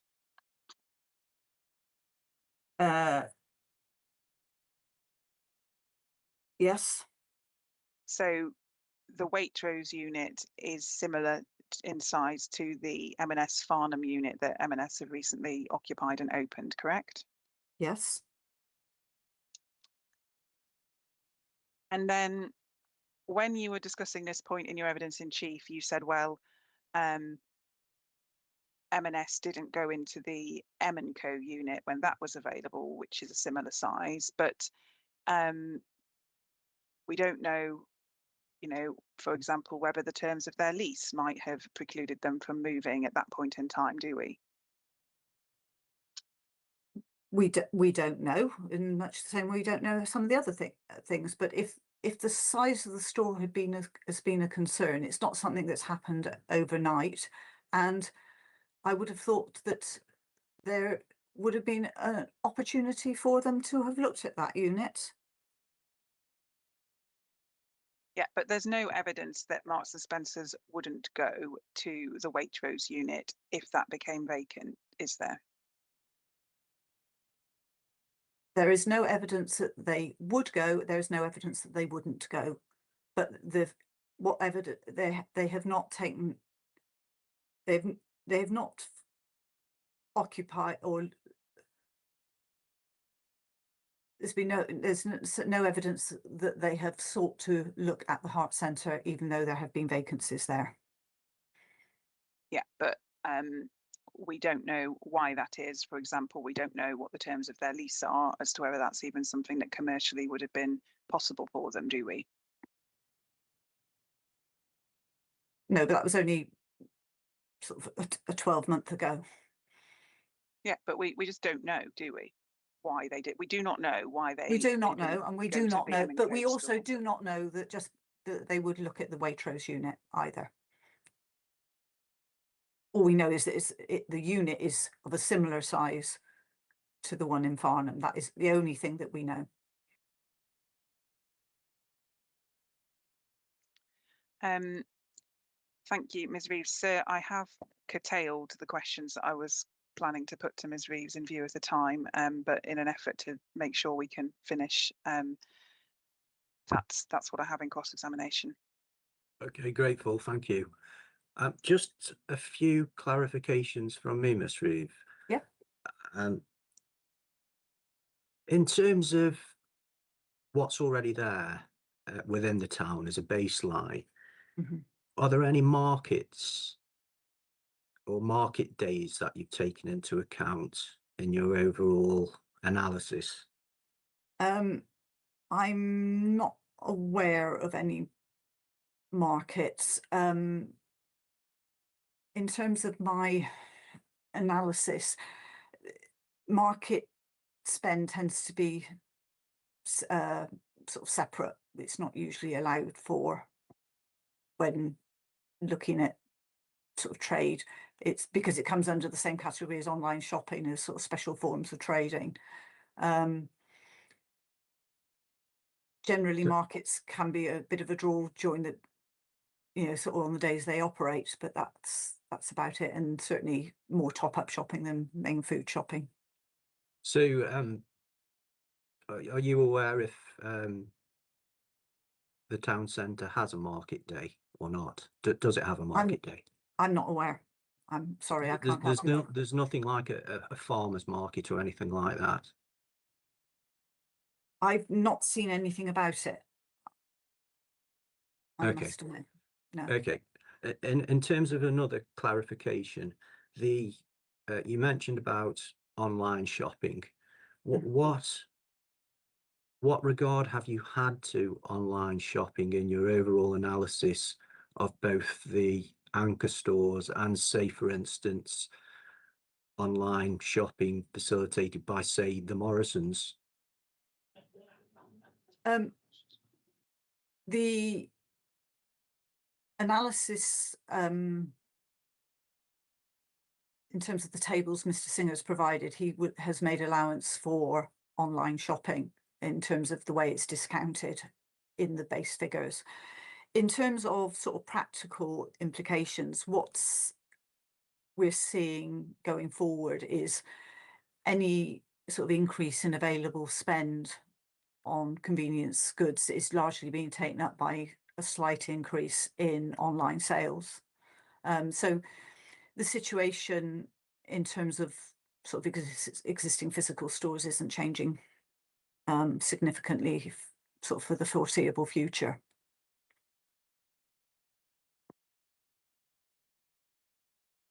So all the online sales, those are already factored in Mr. Singer's analysis, is what you're telling me. And yes, you've sort of made, should I say, you've made an inferences in your own analysis based on that. yes, yes. I mean, it's sort of for convenience shopping. Whilst a lot of the general trend is up, it's fairly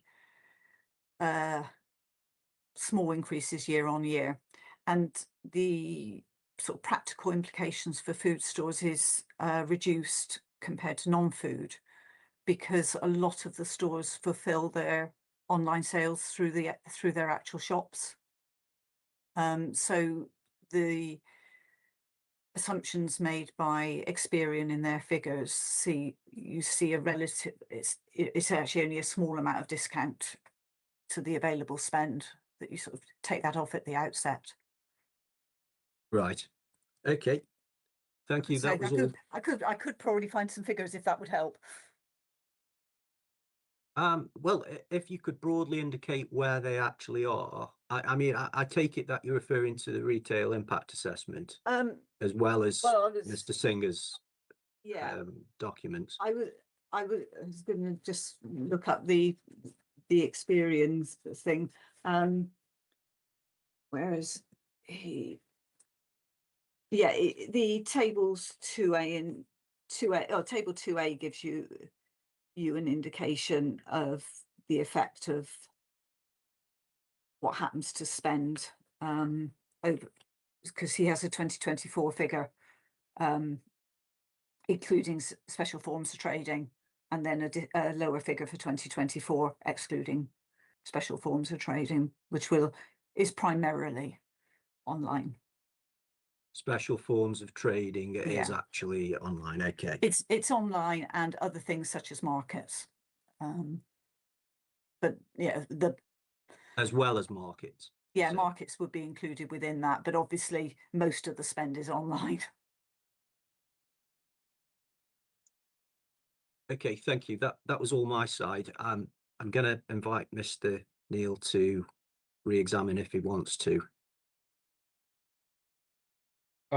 Thank you, sir. I don't have any questions in re-examination for Ms. Reeves. Okay, thank you. Thank you very much, Ms. Reeves. No questions from me additional to the ones I've already asked you. So we'll take a pause there for roughly 20 minutes and then reconvene. Thank you. Thanks. Okay, thank you.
Okay, the inquiry is resumed. I'm just checking whether or not everyone is back who needs to be. Mr. Neil, I can see you.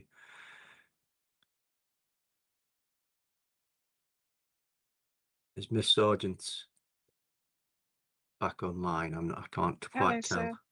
Hi. I am Right. here, yes, thank you. Right. So, okay. So we'll resume the inquiry, and we'll hear from the appellant's retail witness. Over to you, Miss Sargent.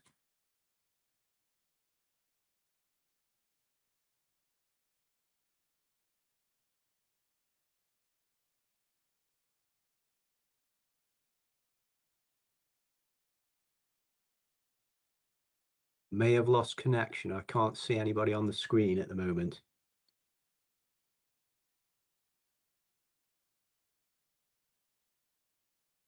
I think Miss Sargent's mic's muted. At least it's saying that on Teams. Oh, sorry. Is it working now? It is. Yes. Sorry, I think that's operator error on my part. Thank you, Mr. Neil. So if you're happy, I was intending to take Mr. Singer's addendum as read, particularly because we've given, we went through quite a lot of it with Yes. Ms. Reed and her evidence. There's just one point, Mr. Singer, that I'd ask you to provide a bit of clarification on is 5.6, please. Yes. And we see that you say here, the stores in the town centre continue to trade well when assessed against benchmarks. And then you talk about removing the M&S from the benchmark exercise. And we know that you've explained elsewhere in your addendum that, where you think M&S's trade would go. And ultimately you say 40% retained in the town centre, 30% to Waitrose, 10% to Sainsbury's. But what assumption have you made in respect of this point at 5.6 when you talk about removing the M&S from the benchmark exercise? In that scenario, under the sort of benchmark assessment, all the remaining stores essentially are set to benchmark levels, set to company average. In that instance, that's the sort of the M&S's trade turnover even essentially is disappeared from the exercise. What happens in reality, as has been discussed, is that goes somewhere. You may want to quibble about where and the extent to which it goes to some places, but ultimately that is people spending, and they will continue spending to varying degrees. It's then to determine how that money is redistributed, as I've sort of termed it in this exercise. Thank you very much. And then could you turn up Miss Reeves's addendum, please? I mean, the point that was made, to sort of summarise it, I hope not inaccurately, was that the fact that the M&S store is now closing supports Ms. Reeves's suggestion that it's not overtrading to the extent that you've identified. What's your response to what she had to say on that point? I mean, she said at the end she'd never come across a store closing because it was trading too well. So to what extent do you agree with her that there's some evidential link between the fact that the store's closing and your respective positions on the amount of overtrading? I think there's a danger in conflating turnover and profitability here. As a smaller store, there are going to be innate inefficiencies, extra costs because you don't have bigger stock rooms, for example. If you're popular, even 2 times benchmark popular, you are going to be having stock removed from shelves at a greater rate than you'd anticipate. You're going to need greater degree of servicing. You're going to need more trucks on the road. It's just a more inefficient position. So there's potentially something around profitability, but to be quite honest, that's speculation. There's nothing presented that would suggest that the store is not over trading, and there's nothing that I can see that suggests, and the fact that they want a better run, more efficient, larger store, and I should say I'm sort of adding the words better rather than more efficient, but they want a larger store that would enable all of those efficiencies in the area, I think points to the fact that there is a significant degree of trade going to the existing M&S store. It's just a case that it's too small to currently cater for it all.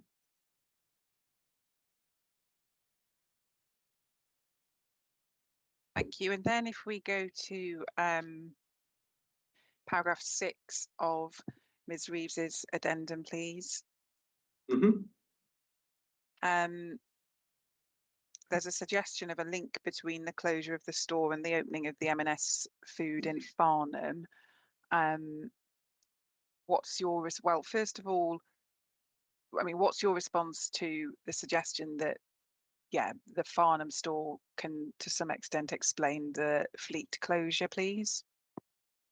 I don't think that's what's being suggested. I think it's, as M&S have every right to be, they're quite proud of their new store offering, their kind of latest format, their latest kind of design, and so on and so forth. And they're saying this is what we're looking to build out going forward, rather than this is where everyone in the area is going. I just don't think you can make that contention. This is an example of the kind of store they are looking for, and then they go on to say they are continue to look at, they are open to additional stores in the area of this size, scale, format, etc., like the fit out of the Farnham store. I don't think you can sort of conflate the two as saying that one will come from the same catchment, particularly as you took Ms. Reeves to, when we don't see similar evidence for other retailers that are not represented in the area, such as Lidl. Thank you. And then just at the end of paragraph 10 of Ms. Reeves's addendum, she says the Farnham opening's not reflected in any of the retail impact assessments. What's your response to that, and to what extent, you know, do you say that the opening of the Farnham store alters any of the analysis, please? Yes, it as with Ms. Reeves, I was not aware at the time that the figures were being presented. That is not to say that that changes anything. It is in a largely different catchment. I think I'd have looked at the figures, seen for myself that no one from the Fleet area tends to go to Farnham for shopping in existing circumstances. If there was going to be any diversion of trade to account for this, it would have been extremely minor to reflect it. So I don't think it would have materially changed my assessment or conclusions at all.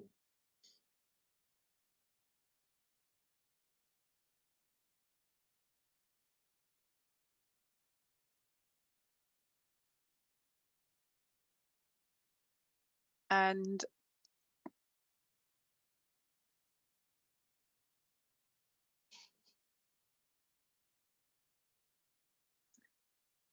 So I should also say there is also, of course, a few Waitrose more closer to the Farnham store that would potentially have just to sort of get on to paragraph 11, where it's then suggested that that would potentially also have created some additional trade diversion from Waitrose. Again, not to any meaningful degree, to the extent that it would change the figures that we're looking at or the overarching conclusions.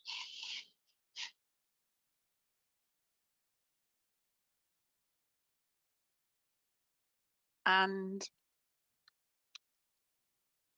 what's your response? This is paragraph 18 of Ms. Reeves's addendum, where she says that the fact that retailers are prepared to close even apparently successful stores like the Fleet M&S reinforces her concerns that underperforming stores such as Waitrose are at a real risk of closure.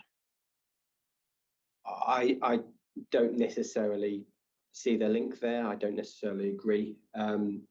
Stores could potentially close for any number of reasons: operational, changing company sort of ambitions or profile, changing logistics. There's nothing necessarily that suggests that a successful store closing would imply that a store that has been trading at an underperforming level would suddenly open its eyes and say, oh God, yes, we now need to close. And as I go on to sort of point out in my submission, to the contrary, that is essentially a certain amount of spend that is now available to the Waitrose under sort of any way you badge it. I can't see how anyone can come to any conclusions other than Waitrose will end up more successful than they were prior to the M&S closing.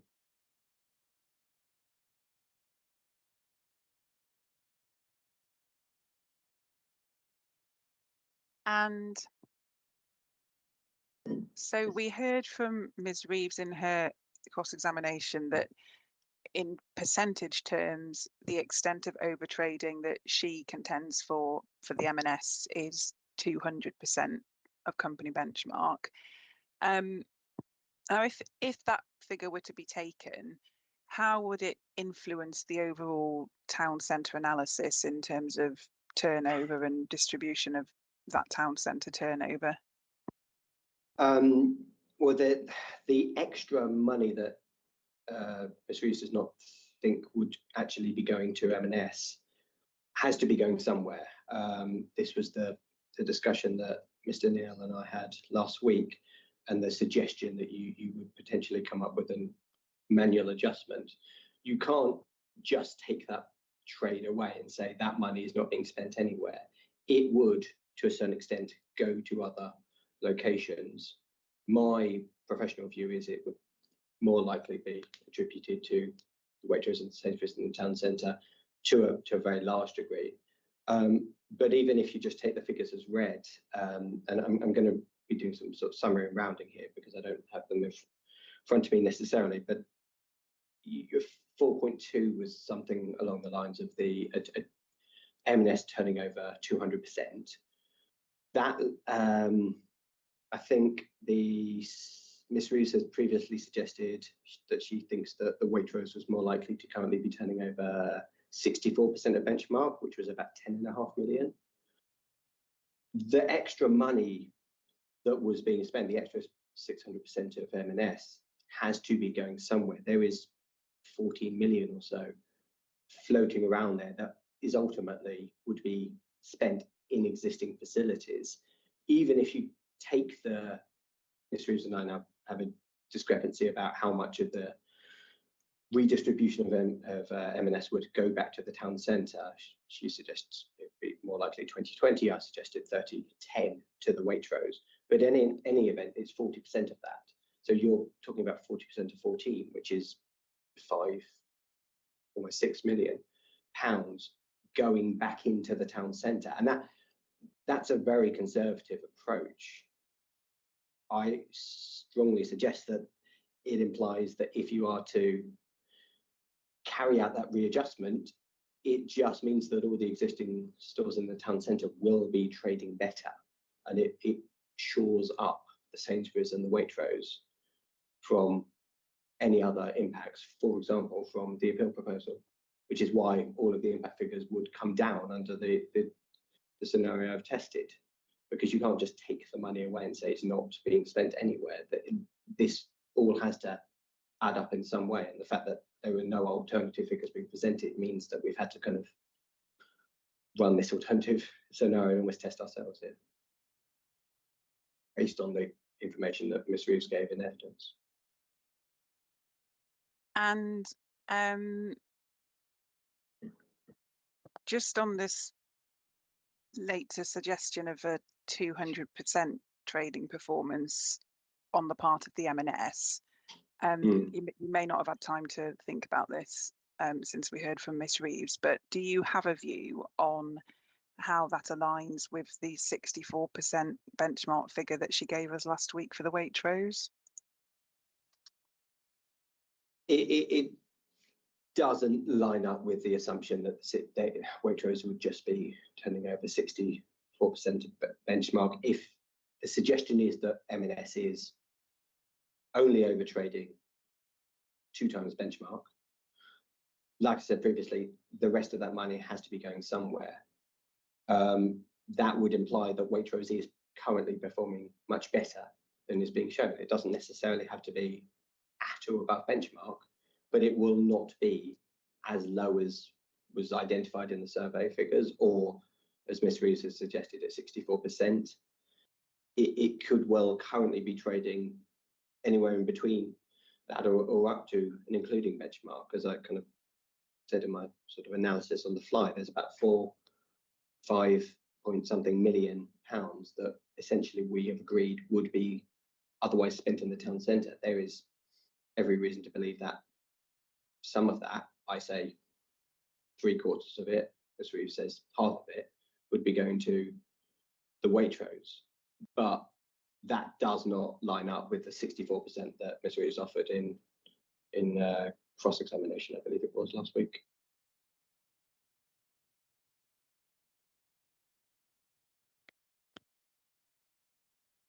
Thank you. And then there was some discussion from Ms. Reeves about the fact that although basically around the fact that when the M&Co unit became available, M&S didn't close the store and move in there. What's your response to that, please? Yeah, I think she suggested it was open or vacant and available for a number of years. It was a number of months before it was reoccupied by the furniture store. We had previously assessed the M&Co unit as part of the sequential test.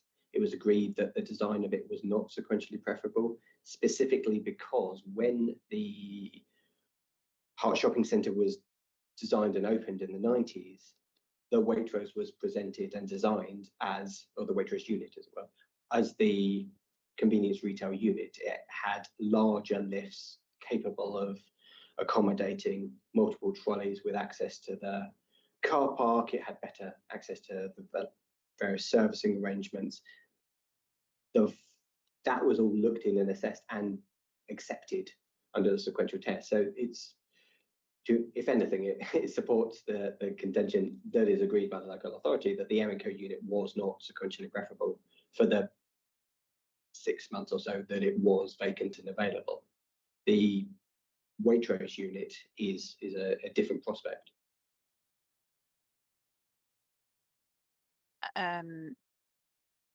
Thank you.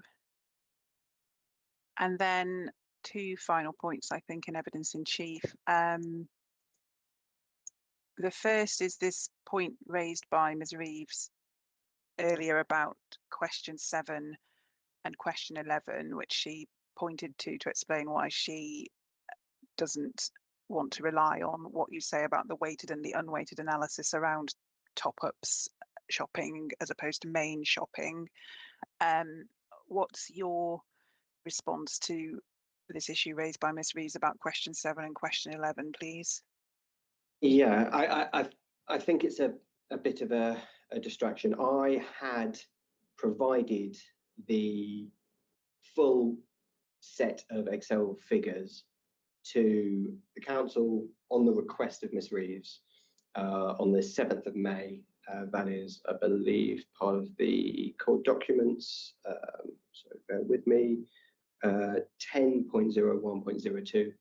In the email, I specifically set out the reason for this difference, which is that previously, under the initial analysis, some of the questions when you ask, as in a household survey, as an attempt to sort of double up on the figures, you ask where you went and where you last went. There are different ways in which different consultants do this. Like I mentioned during my evidence, Lambert Smith Hampton, as Ms. Reeves was working at the time, like to ask where you normally go. I have my views on the sort of robustness of different approaches, but there are different approaches taken. Whilst we're on this subject, Mr. Yes, of Singer, course. could I clarify with you? Does it ask anything about online food shopping and the questions? It does, and that is then stripped out, and so that we can grow the proportion of online spend, because ultimately you can't just assume that the same number of people shopping online will stay the same forever. So ultimately what we do is we strip that out, so we're only looking at the proportion of spending in sort of physical stores, bricks and mortar. As Ms. Reeves said, though, you sort of reattribute the fact that you will have a 16-year-old at 3 o'clock in the morning with an iPad running around with a trolley filling up your order if you do carry it out online. But that is taken into account in the figures and then projected forwards on the basis that Ms. Reeves suggested. So that is all sort of accounted for in the figures. But the questions that were previously utilised had, when you asked, where did you shop and where did you shop last, included an example of the same place as before, just for ease of splitting it out. Because of the nature of the reason for refusal, not enough information was provided. When revisiting this and then circulating the updated figures, had asked them specifically to separate those out. I then modelled up both scenarios. They did not provide a material difference. It did not change the overarching implications of figures on market shares. Otherwise, Ms. Reeves would have been able to point to specific changes between what was previously suggested and what was suggested now. All I was trying to do, both are valid approaches, but I was trying to provide as much information from the household survey to aid the assessment so that we weren't going to be accused of not using all of the information at our disposal.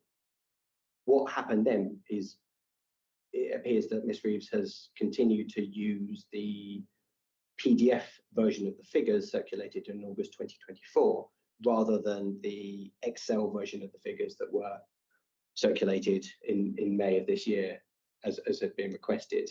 And I had set this out as, took no more than a couple of sentences in the covering email to the local authority, which explains this discrepancy. In my analysis of it, that does not necessarily, it does not change the overarching analysis. It is, to some extent, a bit of a distraction. Using different versions of the data still gives you the same split and trend that I had set out in my addendum, for example. I think I'm using the correct terminology, the additional submission this week, which is based on the figures provided, M&S, overarchingly a top-up store, Waitrose, and Ms. Reeves is correct, because of the small number of responses, you don't really want to make grand assumptions here. There are more people that say they do top-up at Waitrose, but it's so close and the figures are so small, I wouldn't want to come to an overarching conclusion. So I land on the fact that the Waitrose, by virtue of its size, is half top-up, half main food. And that's based also on my professional experience that a store at that sort of part of the market does predominantly provide more of a top-up function. And Sainsbury's, you're getting sort of a significantly greater proportion of people doing their main food shop at Sainsbury's. So I don't accept the suggestion that it significantly changes it. It was also explained in full and all the figures were provided. It was just a case that those latest figures were not adopted. I would argue they would have been adopted if Ms. Reeves had done a statistical analysis as would have been expected, but we are where we are. So just to get this completely accurately recorded, the points that Ms. Reeves raised this concern in respect of were your 2.1, where you've got your weighted figures for M&S of 18 to 48 and then unweighted 11 to 30, and then your 3.4, you've got weighted 96 to 52, unweighted 76 to 40, and 3.5 weighted 9 to 14 and unweighted 17 to 21. What is your position on whether this point around question 7 and question 11, casts any doubt on the reliability of those figures, please? It does not change anything here. The trends are clear. You could quibble about the proportion. I've provided weighted and unweighted to seek to sort of head off any suggestions that it's not appropriate, but that equally the other approach, to be honest, didn't allow as forensic analysis as this, but you cut your cloth accordingly. It doesn't change the analysis that's provided here, and that was provided on 7th of May to the council. And then just the other point on this top-up versus main food question was, Ms. Reeves said that in Waitrose, for example, there's a fish counter and a butcher's, I think, and she made the point that Sainsbury's doesn't have those. To what extent, is that something you've had regard to in analysing the splits between top-up and main food shop? It was part of the equation. It was part of my analysis. It was considered, for example, in my previous rebuttal, I believe rebuttal, it may have been my proof, where I talk about the difference, for example, in that instance between Lidl and Waitrose and the different offerings. I was well aware of the nature of the stores and the format. I was simply looking for sort of additional information that I could clearly point to, that went beyond just me, expressing my experience of having visited the stores. It is my experience and professional judgment that the nature of a Waitrose will always trend a little more to top up, purely by nature of the fact that it is a larger, more premium store. You may go to buy some fish at the counter, but you won't necessarily do the rest of your basket shop there. That is the very nature of the kind of the split between top up and main food. You will do your extra little bits and pieces. It doesn't always have to be a newspaper and a bag of salad or a loaf of bread. It could be something from one of the concessions or one of the more premium aspects of the Waitrose offering. Thank you. Is there anything else in response to what you've read and heard from Ms. Reeves yesterday and today that you want to add, Mr. Singer? Not necessarily. Well, sorry, there's one point around Ms. Reeves and one point that I did just want to make the inspector aware of. The first is around the existing M&S store and some of the examples talked about in terms of it being cramped and too small also feed into the implications of problems of over trading. You have a lack of stock, you have impacts on brand perception as well. There is a degree of professional judgment and, to be quite honest, speculation on both myself and Ms. Reeves here in terms of the overarching reasons, but as much as you can speculate that there was a lease date or position, we have no data on that, that could have caused M&S to consider things now. You could also say that they were looking at overarching, profitability, brand perception. They're clearly, very proud of their shiny new stores in Farnham and would prefer people experience that and the premium nature of M&S when they visit and shop, rather than something that is cramped and too small, as has been sort of described by various people over the course of the inquiry. The other point I did want to flag is, and when we picked this up both in their household survey, and I believe it would have been mentioned in the original retail study for the local authority, there is a Saturday market, and we have, I could take you to the figures in the household survey. When you ask people why, I think it was question 15, why they visit a centre, a proportion, I think it was 1.5% of the whole of the study area that goes to, if they go to Fleet, would go for the market. Obviously, if you just look at sort of Fleet residents who visit the town, that would be a higher percentage, but it is a reason to visit. It's not necessarily going to be the sole reason to visit, but it is something that does also weigh into the mix and does kind of contribute to the overarching point here. Thank you. I'm sure the inspector will ask you about that in a moment if he'd like to. Just the final point in evidence in chief was a letter has come in from Mr. White, who spoke at the inquiry last week, basically also responding to this news around M&S. Are you happy that in substance, you've said what you'd like to say on the points that he raises in your addendum, or is there anything specifically in respect of him that you need to add now?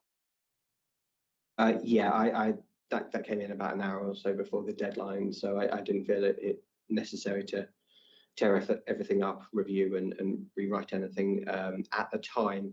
Having had the opportunity to read it and consider it over the course of yesterday, I don't think it raises anything new. It talks about the implications of the loss of M&S and its role and function.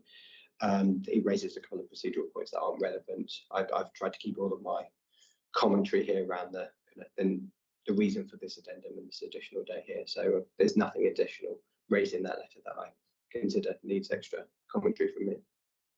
Thank you very much, Mr. Singer. Thank you, sir. That's the end of the evidence in chief. Okay, thank you. Just a clarification point, my side, Mr. Singer. You mentioned about, or give reference to the M&S being cramped and too small, and the other commentary on that. Could I clarify with you? Have you factored the floor area of that store in reaching the conclusion, your conclusion, it was over trading? Yes, absolutely. I'm sorry, apologies, sir. Sorry, that was Yeah. yeah. So yeah, it's just clarification of that. Is that possibly the reason why there's such a difference between you and Miss Reeves? Not necessarily. It's that with the store, the current size dictates the kind of position that would be taken if it was trading at average levels. And so that's the kind of how far above that we are is a difference of opinion between myself and Miss Reeves. There But is the averages that you are referring to, Mhm. are they already informed by floor area?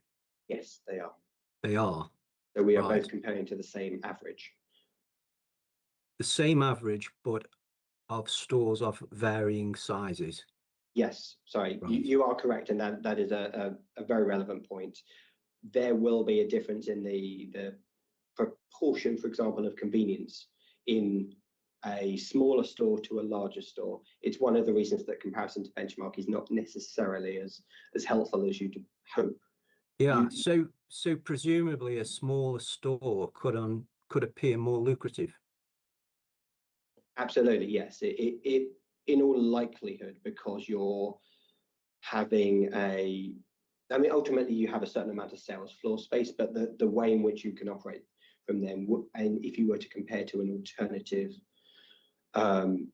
smaller store only or simply food format only approach, you could well have a much higher turnover per square meter for that, and a much lower one for the bigger stores. Thank you for that clarification. That was all my side. Mr. Neil, I'd like to hear cross-examination, please. Thank you very much, sir. Good morning, good afternoon, Mr. Singer. I'd like to ask you, first of all, my question will broadly follow the sequence set out in the lines of question Miss Sergeant put to Miss Reeves in relation to, first of all, the conclusions one can draw from the announcements of the M&S closure. But first of all, I'd just like to just to confirm, your position is that the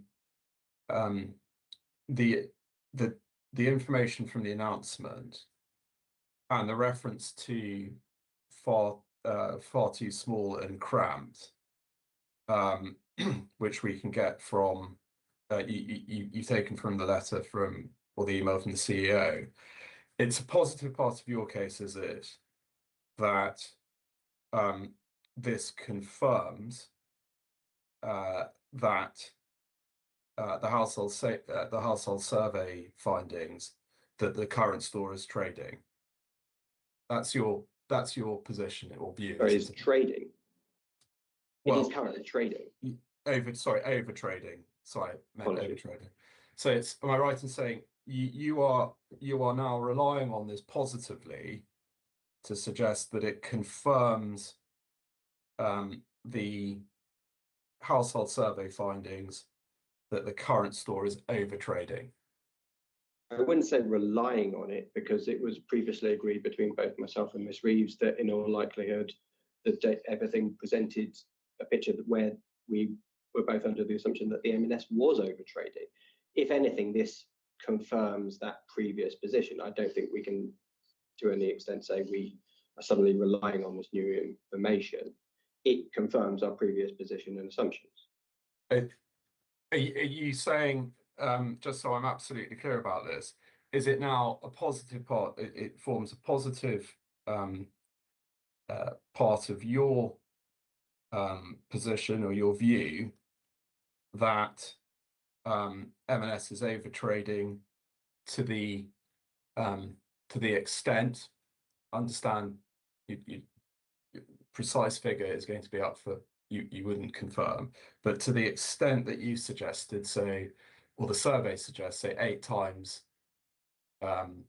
the benchmark, are you suggesting that that's what the announcement tells us? Are you relying on that? No, I don't think I've ever. I've said I don't necessarily think that that's the case. The position is that it is overtrading by a significant degree. The fact that the store is too small and too cramped and is closing does not take away from those previous assumptions. I don't think there's anything in here that would. I understand it doesn't take away from those assumptions, but the dispute between you and Miss Reeves in terms of overtrading or undertrading of the stores. Well, let's just take M&S. It's agreed that there is overtrading, yes, between you and Miss Reeves. Yes. Miss Reeves has indicated around about 200% above benchmark, and she's referred to the historic 2014 studies, etc. The household surveys and your report suggest that it's overtrading significantly higher, up to about 8.5 times benchmark. Yes. Yes. Yep. Now, so far as the inspector needs to take a view on who's right, whether between your 8.5 approximately, or Miss Reeves 200%. I just want to be absolutely clear.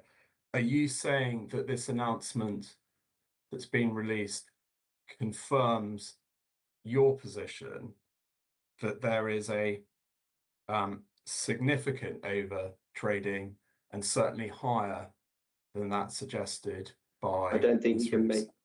I'm sorry. I apologize for cutting you. No, off. it's useful to know. It'll save an awful lot of questions. No, I don't. I think it points to the fact that we are both correct, that it is overtrading by virtue of the fact that it is too small. I don't think you can necessarily point to it and say, therefore, this one approach and figure is correct. So am I right in saying you don't rely on it to justify your conclusion that there is 8.5%, 8.5 times overtrading? All you're relying on is to say that there is some overtrading at all. Is that fair? Well, significant enough that is sort of picked up by the household survey. Yes, that's correct. So you're relying on it to agree that there's some overtrading, but not relying on it in terms of drawing any conclusion as to the extent of that overtrading. I thought that's where we got to. I just want to be absolutely clear. Yes. Okay. I think you can distinguish between overtrading, which is to say turnover, efficiency of how a store is run, performance, which is what the representative of M&S talks about. But I'm in terms of your specific question, yes, I don't think I'm necessarily going to point to that and say, there you go, that equates to a figure. I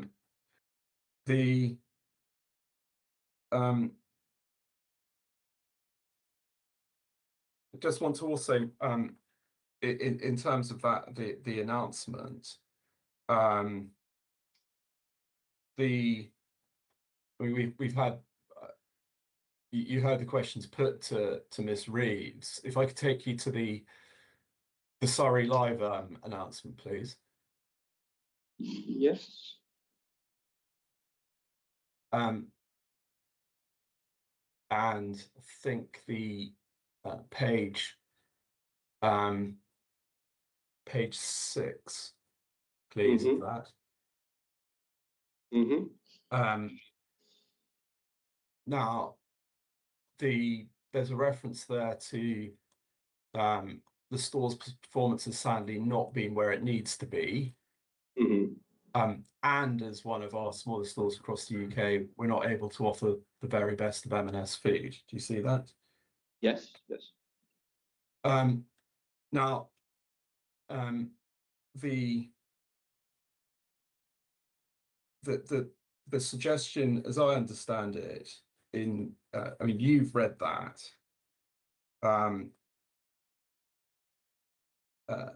In your evidence at 2.7, you're saying that that is, one can extrapolate from that the following conclusion,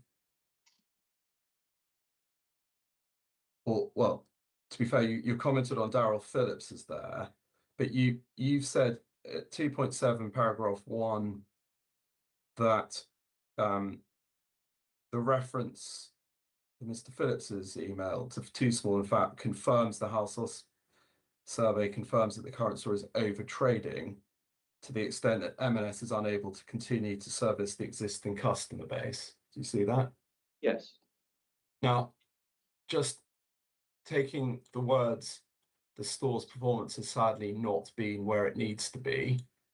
Yes. That is not a conclusion consistent with a conclusion that the current store is over trading to the extent that M&S is unable to continue to service its customer base, is it? I disagree. I think it is.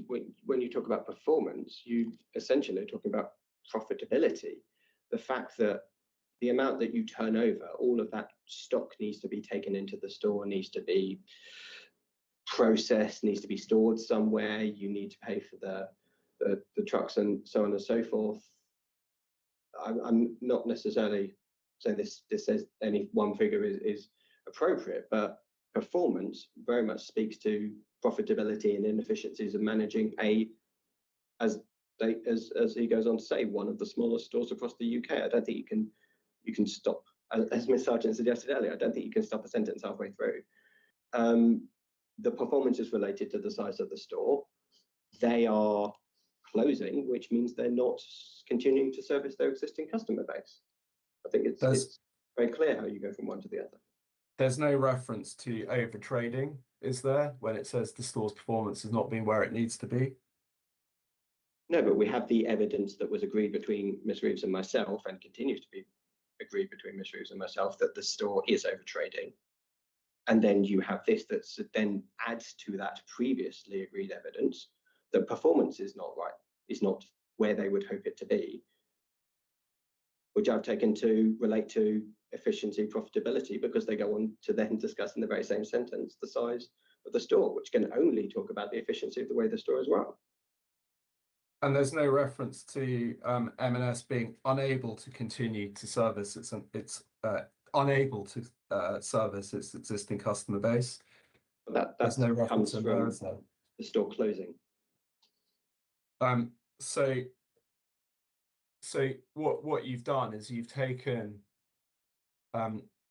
the announcement in Appendix 1 from Daryl Phillips, and that is, it's just inconsistent on its face with what we actually know the M&S has announced in the press in Surrey Live. I completely disagree. The fact that they say themselves the store is too small and too cramped, they're looking for a larger store. They're still keen to keep trading and fleet. They are looking for more space to service these customers. The issue is the existing store, and they go on to talk about the size of it. That's not necessarily any different from the position that we previously arrived at, which is that the store is over trading by virtue of how small it is. All of this sort of knits together very neatly, to be honest. But it certainly, well, it's not suggesting that it's there's no suggestion that it's any over trading certainly to the extent you suggested 8.5 times. That's never been my position. Performance. They say it's far too small and cramped. The implication being that it should be larger. and more spacious, which would imply more space for trade and turnover, more custom, which is what we are suggesting, both myself and Ms. Reeves, is the case. I wasn't using this to try and demonstrate a specific figure. The reference to the M&S, if we go back to Darryl Phillips's sort of reference to the announcement, Appendix 1, and the reference to Fleet being a good place to trade. Mm-hmm. Now, I just want to see if there's any there's any difference here between you and Miss Reeve. Miss Reeve, in her evidence, has said, well, one can't say that that's referring specifically to the town centre. Would you agree with that? In terms of M&S's search, you can't necessarily say that, but of course any application would of course be subject to town centre first principles and the very same policies that this Lidl is being assessed against, which is to say they would be tasked with undertaking the sequential test, looking at town centre sites, and the impact test. And so a policy in and of itself would do its job and steer M&S towards the town centre. But that's not to say that a private company would necessarily limit themselves in that regard, subject to passing the relevant policy test, which is, the position we find ourselves in here. So you're not suggesting that the reference to, just to be absolutely clear, you're not suggesting that the inspector should draw a conclusion from the email from Darryl Phillips referring to M&S saying that they still feel that Fleet is a good place to trade. You're not suggesting, are you, that the inspector can place, or the inspector can draw from that observation from M&S that M&S is saying specifically that the town centre is a good place to trade? Just want to be clear. No, but M&S wouldn't look at it in those terms. They would look at, sorry, I've cut you off again. Apologies, please. Yeah. Finish that.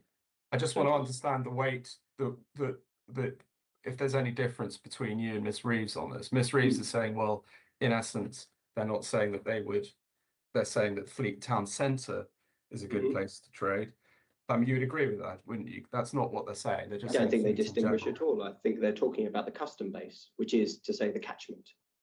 The planning policies will do their job to varying degrees. And whether or not an alternative site is in or out of centre will be assessed at the time. They are saying they consider that Fleet as a catchment and as a customer base is still a good place to trade. And I can take back to see if there was anything referenced by the representative that sort of talked about it in similar terms. But that is to say that if the planning policy and any subsequent application is assessed, it could well be in the town centre. If planning policy is assessed and it is accepted that that is not the point, then it may not be. But ultimately, they are comfortable and content that there is a significant. Well, all I can say is that Fleet is a good place to trade, and they would want to continue to benefit from the wider catchment. Now, in terms of your trade distribution, redistribution analysis, we've heard. We've heard from Miss Reeves and Chief that the material difference between you and Miss Reeves is that it relates to the relative split between Sainsbury's and Waitrose as to where the 40% of retained spend in the town centre is going to go to. That's the sort of key difference, isn't it? Just to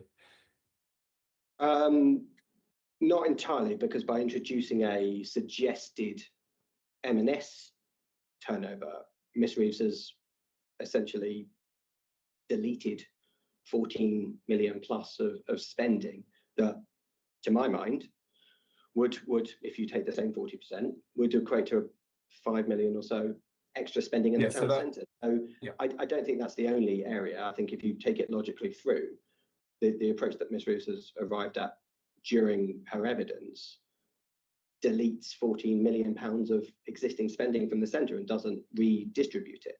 Well, So that's not. Well, you're absolutely right that there's a difference over in terms of the absolute spend that, or the absolute turnover rather of M&S. You're absolutely right there. I'll come back to that because well, but so we've got the. Let's just work on the 30. Let's just ask about the first of those two issues. So the relative split between Marks and Spencer's and Sainsbury's. Now, in your evidence in chief, you said that I've made a note that there's an element of professional judgment that needs to be applied there when looking at that relative split, isn't there? yes. So it's not solely reliant on, one doesn't just look at the survey results, one also has to have a look, apply professional judgment and look at the way those stores, the composition of those stores and their offer. Is that right? As well as, for example, I don't think this has been touched on yet, the trade draw. I talk about how they have different catchments. They service the existing residents in different ways, but also, as you point out, the sort of nature and format of how the stores currently trade. So when I look at your analysis of, well, the relative analysis of the way in which Waitrose and Sainsbury's perform, as I say, so that's not based on. So your conclusion, as I understood it, was so at 3.5. You have said the evidence suggests that Waitrose provides a mixed function catering to both main food and top-up shopping, with a slightly greater proportion of top-up trips. Yeah. And what you've said is this is drawn from the survey, and then you've stated 9 to 14, unweighted 17 to 21. Yeah. Yes. But that's not quite that. In light of what you said, that's not quite right, is it? Because what you've said is actually you also apply judgment, and you look at the other factors such as the nature of the offer, the composition of the stores, and what they're actually, how they're actually, well, their actual offer on the ground when looking at that function between main food and top up. Yes, if you look at the paragraph after, I then go on to talk about trade draw.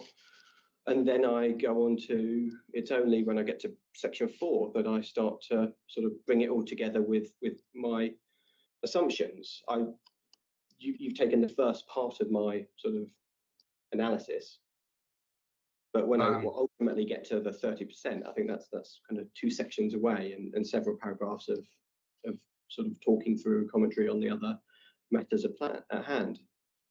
So when looking at 3.6, the trade draw, that's looking at what's coming from which particular catchment, is that right?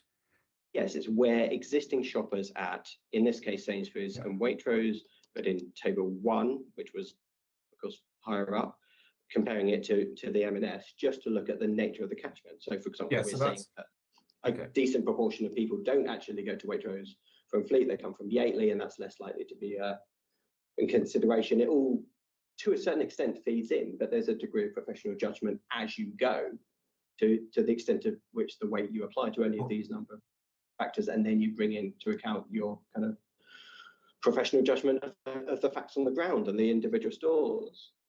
So that's what I want to understand, where is that analysis, because in your evidence, because what you've stated at 4.6 in terms of this difference in role, what you've said at 4.6 is you've said, well, Waitrose takes a proportion of its turnover from fleet residents, table 3, and provides more of a top-up role for fleet residents from Sainsbury's, which predominantly supports main food trips. So it's not, so somewhere along the line, yes, you've taken into account table 3 in the catchment analysis, and yes, you've taken into account survey, but I think you agree that you also have to take into account the actual composition of the store, what counters are there, what it's actually offering in a particular location to assess its top-up role, don't you? I covered all of that. That is sort of implicit in the fact that I put several other paragraphs of analysis through. I talk about the different roles and functions of the stores, the different reasons people may have for visiting fleet and continue to do so. I also talk about the market position. So where is your analysis, and where can the inspector's analysis, in terms of those other factors, those non-numerical factors, so not catchment, not based on the survey, where have you set out in your addendum some tangible differences in the composition of Waitrose versus Sainsbury's, which would suggest that Waitrose has more of a top-up role? That analysis just isn't there, is it? Well, it is, because I don't take the raw figures and assume that they are as read. I then apply my judgment and assess that they're also taking into account the respective market positions, their trading position, why other people may well be visiting the centres, and come to the 75-25% split. If I was going to come to a figure purely driven by the household survey, it would have been purely driven by the household survey. The fact that I don't, and then also have all of the commentary that follows across section 4, talking about their respective positions, the role Waitrose plays in top-up shopping, that is not purely derived from the household survey. That is also derived from my visit to the town centre. All of this comes into the fact that I then come to the 75-25% position. I mean, where can we see any analysis of the fact that, well, where is there is nowhere in your proof of any analysis of what we've now heard briefly in your evidence in chief, that despite the sort of, I'm going to use the word specialist counters, you probably won't agree with that word, despite the counters in Waitrose, despite the wider offer in terms of other features, we've got I think you can buy John Lewis vouchers, things like that. Where is that analysis in your when you've reached your conclusion that it provides more of a top-up role? So if you turn to my proof at 6.40, I talk about, for example, the kind of categories that fall within Waitrose, and I list a number of the concessions that are available there. Yeah, and those was part of my professional judgment when I decided not to just take the raw household survey figures and instead come to the 75, 25, 30, 10, however you want to badge it, position. Those factors you've mentioned at 640, and thank you, those precisely the factors that point more to a main food, it's the sort of thing you'd see in a bigger centre, a larger format supermarket, superstore operator, than you'd see in a top-up, a store providing a top-up role, aren't you? They can do, but they can also serve more of a top-up function, as I believe is the case here. I also believe that's probably part of the reason that the Waitrose is underperforming, because it serves more of that role to the local catchment than as a main food shopping offer. But that is just professional speculation on my part. I don't necessarily have evidence of that, other than to say the data in my experience in my visit to the centre seems to suggest that that is the way that the Waitrose operates. There is no other evidence to suggest that it is more main food. So other than it's bigger.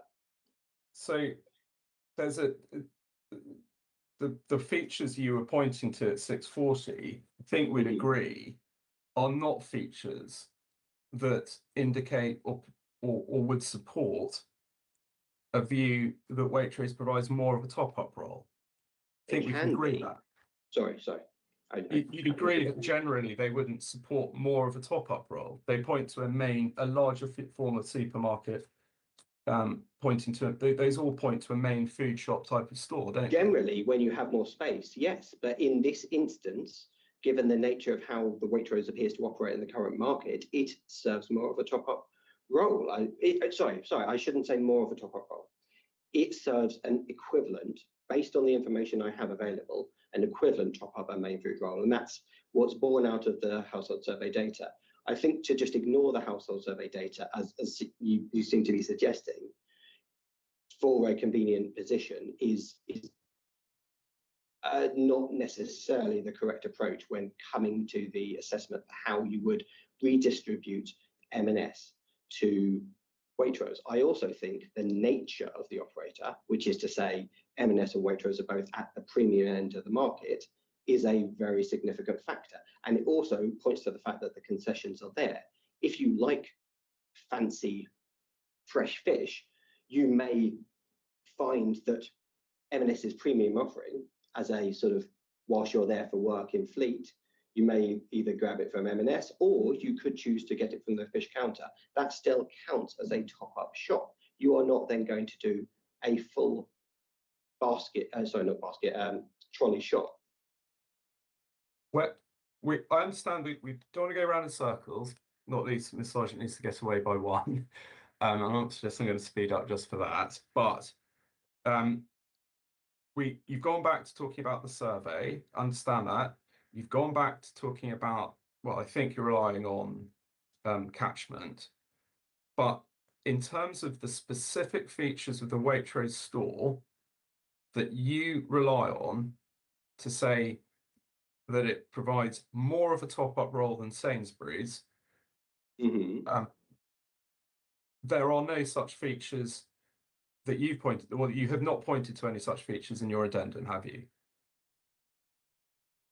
I don't necessarily think Miss Reeves does either. I point to my assessment of the store having been there and visited. I talk about the role Waitrose is shown to play in top-up shopping. That is not solely reliant on the household survey. I think it's implicit that it's also based on the fact that I have visited the store in the centre many times and have an understanding from that as to how the store will function.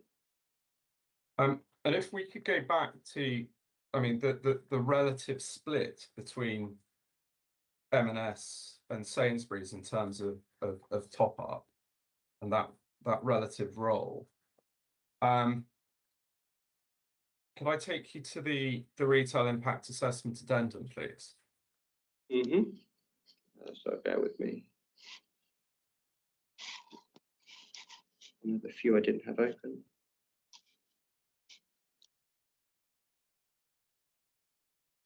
Now, could I take you mainly for ease of convenience, but can I take you right to the back of that, page 44, the NEM statistical significance test? Sorry, bear with me. I'm still trying to open. Sorry, it's CD 10.1.1. Ah, thank you. That's the reference. 10 point. Yes, thank you. Apologies for the delay there. Now, I know this was adduced to talk to show the confidence interval, and there's analysis on the right hand side, but I'm only taking this just as an easy, a convenient reference point to understand what some of the results from the surveys. Yes. And what we've got, if we take those, what we can see is observed and then count. So that's saying, that's giving us the numbers, is it? When it says count, the number of respondents to particular questions. The weighted number of respondents, yes. Is that weighted? Okay, fine. It wasn't. Yes. It says under at the very top under results using weighted data. And if we look at I mean, if we look at the top up questions, I mean, what we can see, for example, Sainsbury's is coming out at 3.45%. So 25 people said. And unreleased question 9: when did you last undertake your household small scale top up food shopping? Sainsbury's Waitrose comes out at 25. Waitrose comes out at 8. Yes. And then 11. Sainsbury's comes out at 20. Where did you undertake your household small scale top up shopping the time before last? Yes. Sainsbury's comes out at I think, as you said, weighted 27. Waitrose at 6, and then you can see the relative percentages. Yes. I mean, those aren't indicating that Waitrose is equal to Sainsbury's when it comes to top up, is it? I wasn't saying equal. You're also taking into account the performance here, which sort of talks about the discrepancies. When you then compare, if we're only using this to talk about one aspect of it, which is the role a store serves. I think these are, in isolation like this, not necessarily going to be significant enough for you to take it and say, this is exactly the situation. They give you the broad trends. What we look at here, and we look at how many people go to Sainsbury's for their main food shopping, and it is twice the number that go for top-up shopping. You then look at the number that go to M&S, and it is significantly higher for top-up. You then have it fairly even for Waitrose, but as I said in my addendum, I would not necessarily suggest that the number of the sample number gives you enough information to say Waitrose is anything other than a fairly even split, which is the approach I've generally taken when weighing in all the other factors I've just talked about to come to the 30-10 split. But 9 and 11, we'll come back to some of the remarks you've made, but questions 9 and 11, those certainly don't indicate an even split in terms of where you're going to go to do your shopping between Waitrose and Sainsbury's. There's a clear indication that Sainsbury's is used more for top up than Waitrose. That's what those are telling us. You can't take those figures rounded like that based on the entire. There's a reason we go in zone by zone. This takes into account the whole survey area. It's just not credible to take those single figures like that and make that additional assumption. I have only used these single figures to look at the nature of the role of the stores. I think anything more than that, and you're implying a reliance on these figures that is not borne out, and NEMS wouldn't suggest that, and I don't think your overarching case suggests that. Your overarching case, if I may be so bold, is that there's kind of variance in these figures. I think to try and point to very specific figures based on the smaller sample set size and then make some other ground assumptions is not necessarily borne out by the data. All you can suggest is this indicates something more about the role of the stores. Well, just finally, you can deny it or not, but taken on their own, those don't indicate an even split. Yes, you say that there's a wider question, but taken on their own, they don't indicate an even split between Sainsbury's and Waitrose when it comes to the top-up role.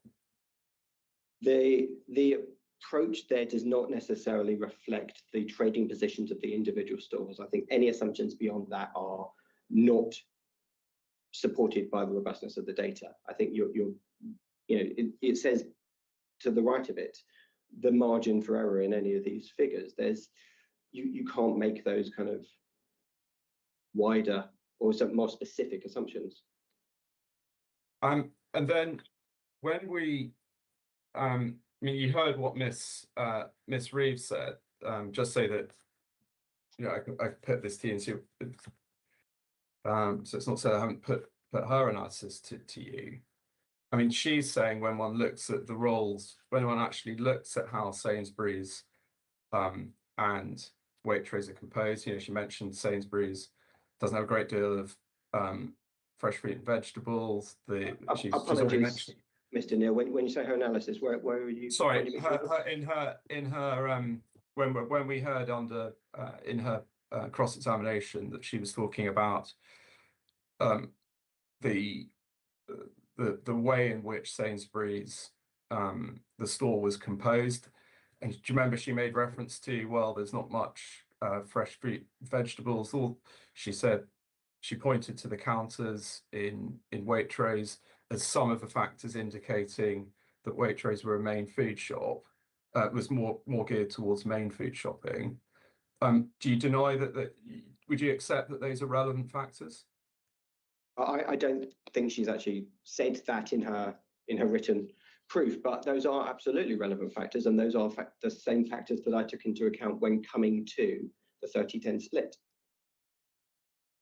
But they're relevant factors indicating, I mean, the fact that Sainsbury's, for example, does not have such a significant, say, fresh fruit and vegetable offer as Waitrose, all of that points against Waitrose having the same role as Sainsbury's, doesn't it? It points to Sainsbury's having more of a top-up role. Apologies for interrupting, Mr. Neil. It's one of the factors, but like I have gone into detail, and I don't believe that Ms. Reeves has gone into any detail or set this out at any point in her submission, but it's one of the details that I go into alongside the performance, the trade draw, the respective responses on the household survey to come to that assessment. We may come to a difference of opinion on whether or not it's likely to be 30-10 or 20-20. I suspect I am placing slightly more weight on the market position of M&S and how that relates to the Waitrose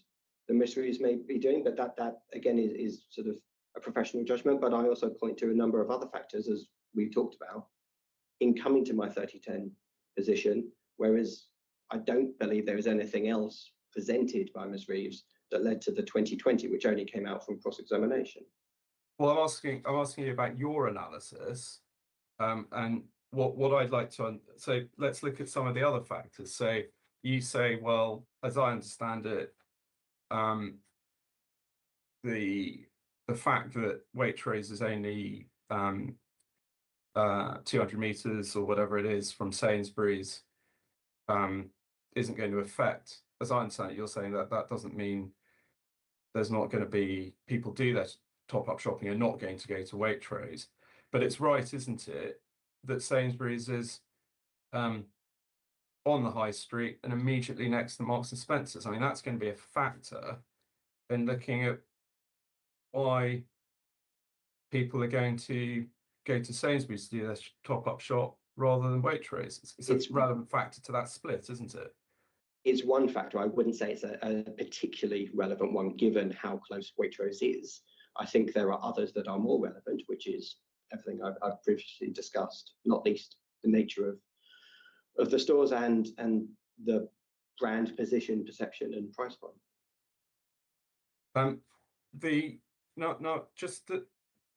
Moving in just in terms of the just like to ask you about the roles of those stores. So as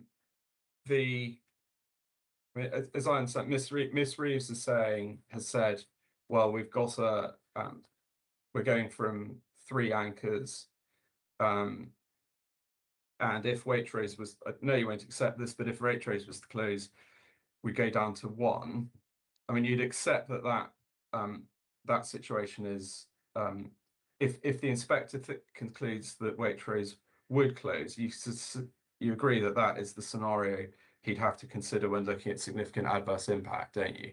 That completely disregards £14 million of spending that could also be redistributed to the turnover. That could equate to M&S relocating. If we're talking in hypotheticals, I don't accept that that's remotely realistic proposition. You have significant amount of spend that is available to be redistributed. If the inspector were minded to come to the position that when all is said and done, Waitrose would then close, he may well then also come to the position that could, alongside the M&S closing, but ultimately the M&S is closing regardless. We are Sorry, I don't want to interrupt. No, we are in a position where the M&S is closing regardless. That trade is to be redistributed. None of that analysis comes into your hypothetical. In this position that I am being asked to consider, you are deleting £14 million of spending.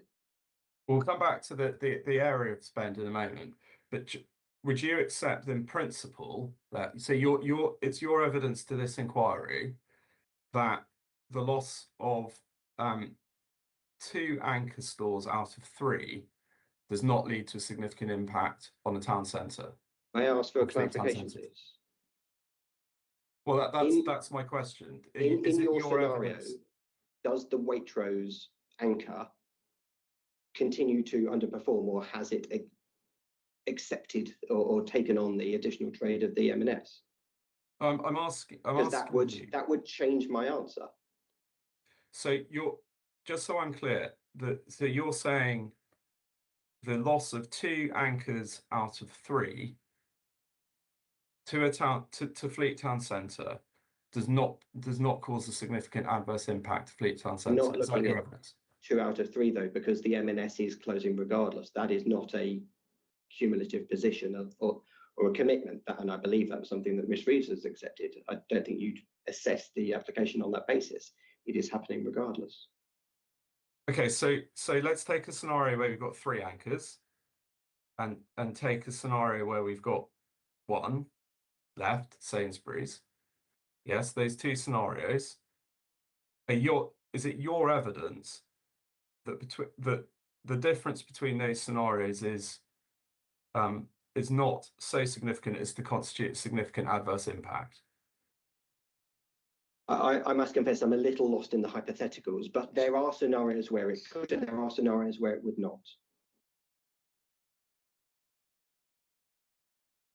And you're not denying the anchor role of M&S. I didn't see any answer you gave to say, The well, town M&S centre, is no, an anchor. no, it does. That does not change the fact that the redistribution of spend could change the fact that Waitrose could go from an anchor to a hot shopping centre, which is my current position, and it could then suddenly stop performing so well that it would be an anchor to the whole of the centre. Equally, M&S could come in and take an additional larger space, if we're talking hypotheticals. So the so in terms of the that hypothetical, i.e., you're saying, well, if Waitrose was closed, Marks and Spencer's might, as I understand it, you're saying Marks and Spencer's might take up that space. Yes, that is a conceivable scenario. Yes, you're saying it's a considerable scenario. Conceivable, sorry. Conceivable scenario. I mean, it's just not conceivable, is it? Given what we know about their recent strategy.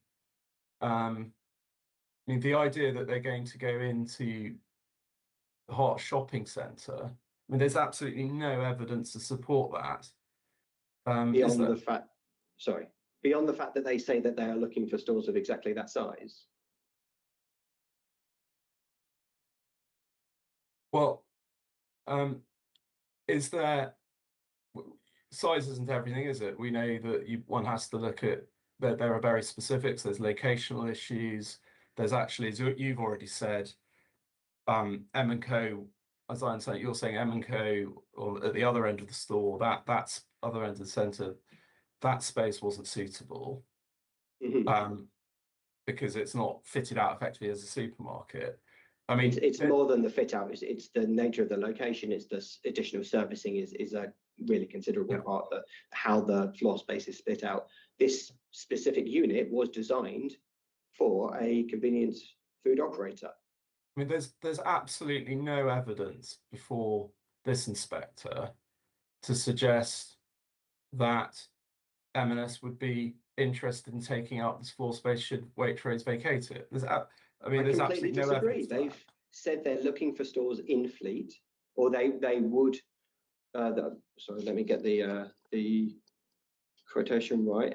Fleet is still a good place to trade if they're ever to find a much larger store. They reference that the new stores they are looking at relate to Farnham home base. I believe it was footnote 8 of my most recent addendum, where I specifically referenced the size of that store, which is exactly within 100 square meters of the size of the Waitrose. You may disagree, but I think there's plenty to say that that would be a consideration. I understand that that's your view, but there's no evidence that M&S would be interested in moving into a Waitrose location should Waitrose locate. There's no actual evidence of that, is there? They say they're looking for much larger stores in Fleet. Should this be a much larger store in Fleet, I think there's every possibility that it would be suitable for M&S. That's your view, isn't it? It's not. There's not any evidence. I'm not the one from saying M&S they're looking for a much larger. Apologies, I interrupted you there, James. I'm not the one saying that they are looking for a much larger store in Fleet. That is coming from the chief executive. I believe it may also come from the Surrey Life. But at the very least, it is from the chief executive of Hart District Council retelling what he was told by M&S. They are looking for a much larger store in Fleet. This would be that. You can place as much weight or as little weight as you want on that, but that is, to my mind, a degree of evidence that that would be an option. I'm not saying it's absolutely certain to happen. I don't think we can take that position, but I think it's disingenuous to ignore the fact that they have said that they are looking for larger stores in Fleet, and should this be a larger store in Fleet, it would be available to them. I don't think that's. But that's your view. That's your view. There's no actual evidence of M&S's intentions vis-a-vis moving into the Hart shopping centre. That they're looking. No, they are looking for a much larger store in Fleet. The Waitrose store is a much larger store in Fleet. Beyond that, you can make whatever sort of conclusions you wish. But that is M&S's own words reported back, or I should say, the chief exec's own words of Hart District Council reporting back what he was told by M&S. Now, one of the reasons, as I understand, just to the sort of final area of questioning, one of the reasons that you say that the loss of Marks and Spencer's won't have a material impact, because that relates to the absolute figure, and I think you mentioned 15 million, and you're saying that would go. That would be redistributed within the town centre. Is that right, broadly? Not necessarily. Well, sorry. Within my analysis, yes. Yeah. Which is to say 40%. Now, I'm not going to go back over and Ms. Rees hasn't taken issue over the 40%, and I don't want to go back over all the questions that were put to you. That were put to you last week. But if that 15 million is a considerable overestimate, yes, then that would affect your conclusion, would necessarily affect your conclusion that there wouldn't be a significantly adverse impact, wouldn't it? Because there wouldn't, we wouldn't get the boost that you're suggesting that Waitrose would receive, would we? I haven't seen any alternative position, though. The one that we can derive from what Ms. Rees has suggested leaves £14 million of spending unaccounted for. If we were to take 40% of that, that is still £6 million extra to the town centre.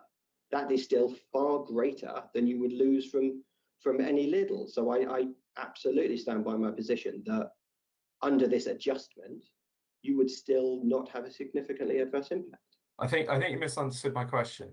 If the inspector was to find that your 15 million was a significant overestimate, and it was a lot less than 15 million, yes, that would affect your conclusion as to whether, well, certainly would affect your conclusion as to whether Waitrose could, well, it would affect your conclusion as to whether Waitrose would take whatever you say Waitrose will receive. Was it at 5 million, I think, approximately?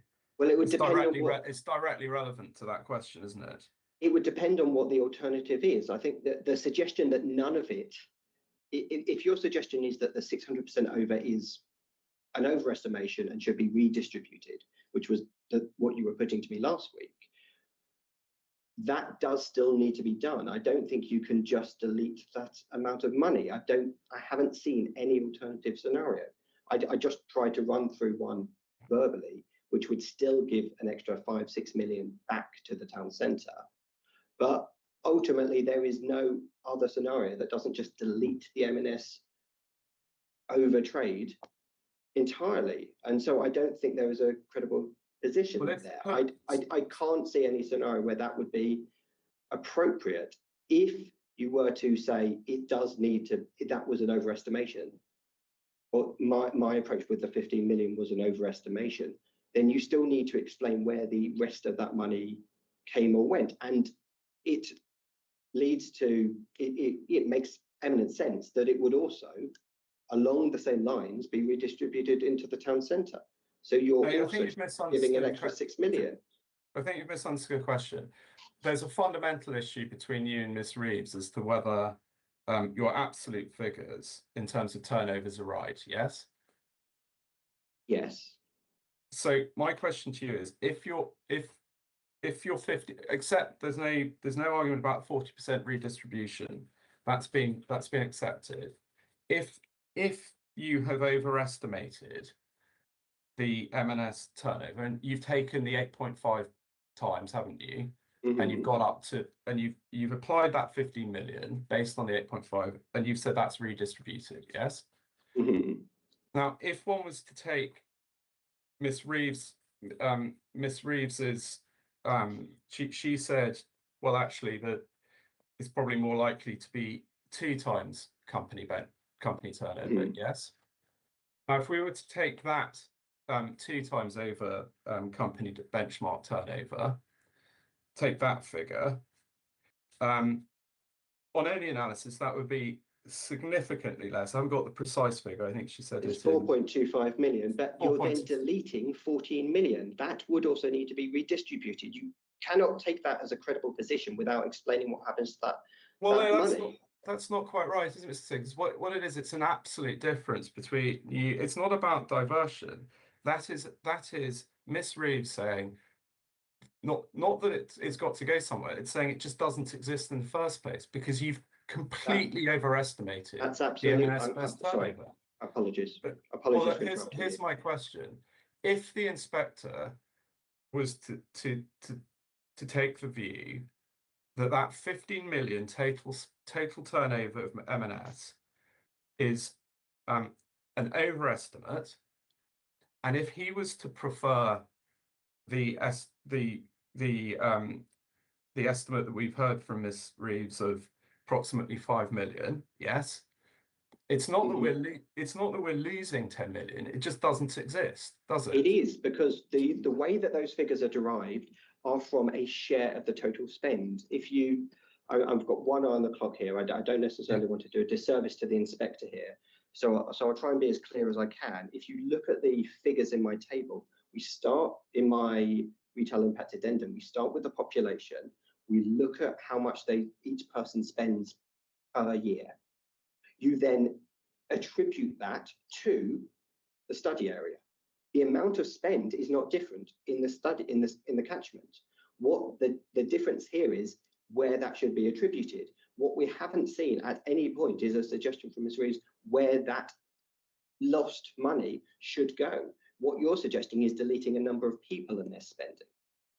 Well, no, I'm suggesting that Ms. Reeves, if your calculation of the 15 million, that was based on the household surveys, yes, ultimately. Yes, which is the proportion of people from the study area and where they spend their money. And that's come out with an absolute figure of 15 million, yes? Yes. Now, if that is a gross overestimation, I'll ask you one last time. If that is a significant overestimation, yes, on that scenario, then, and if it was closer to the sort of 5 million that Ms. Reeves had identified, it would necessarily mean that Waitrose would not be receiving the sort of boost that you're suggesting of 5 No, million? if anything, It stands to Waitrose would have, reason, doesn't it? Waitrose would have received more, because that 15 million that you have just deleted part of would have been redistributed. You can't just take half of the assessment and disregard it because Ms. Reeves has suggested alternative figures in her oral evidence. If this was written down, it would be a clear deficiency in the numbers. But ultimately, my final question is, ultimately, it all boils down to your reliance on the survey, doesn't it, to come to that 15 million? And we don't want to go over that again. Not entirely, but it is partially. Which Ms. Reeves has previously suggested was sufficient to defend the inquiry on this basis. So I don't again think that's something that has been reopened.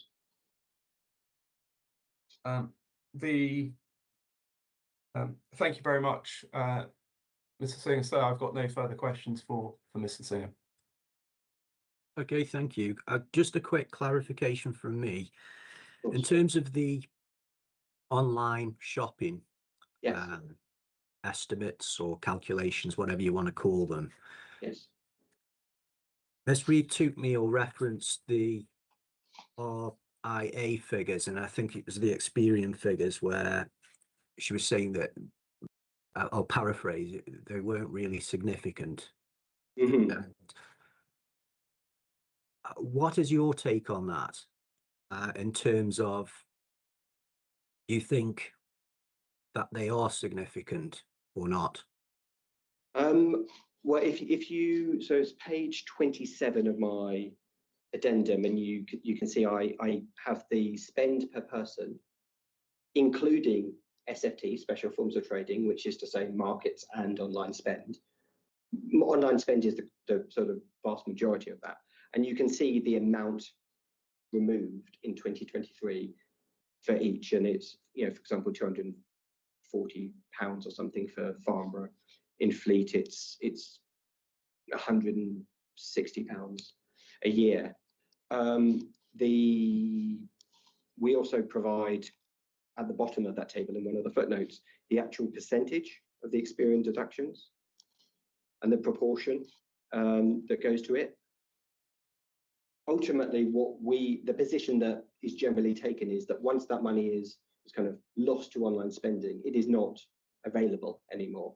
So what you're arguably the bigger point you're looking at is the growth of online spending over that time period.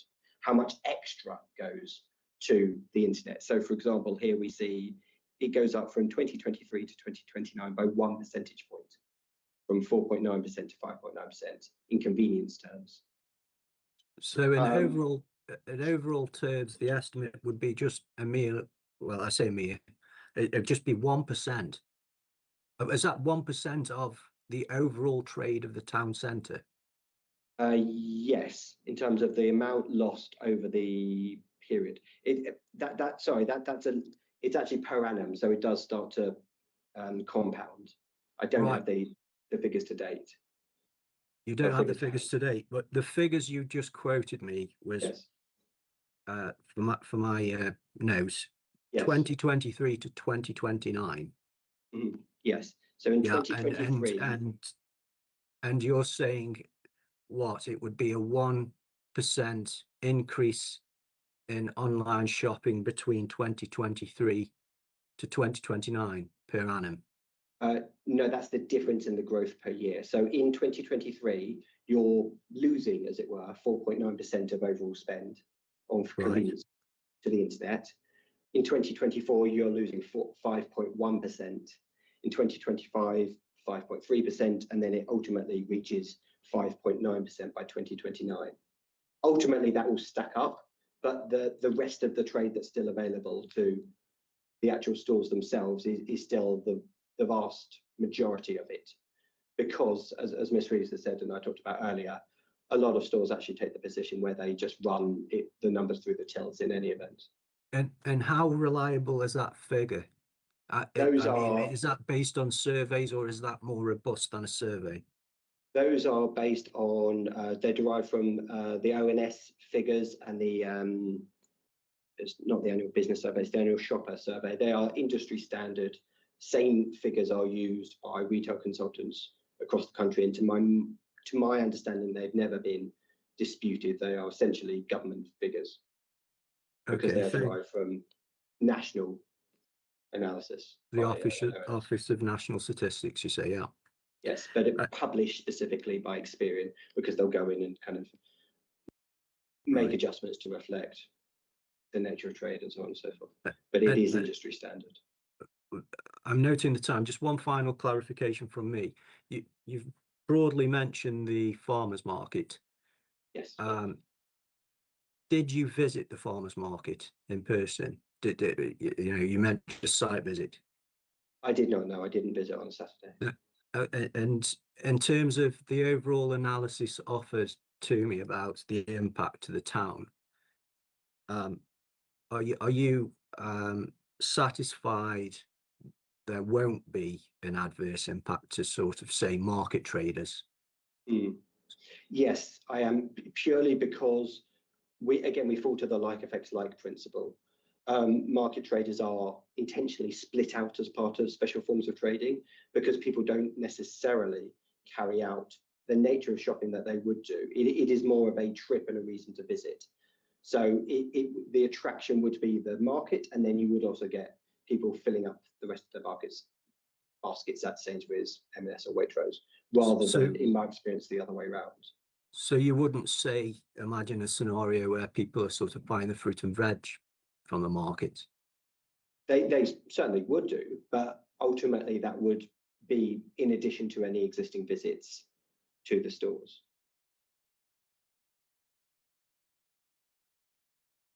Okay, thank you. That's all from me. Thank you. Is there any re-examination? Yes, sir, just a few questions.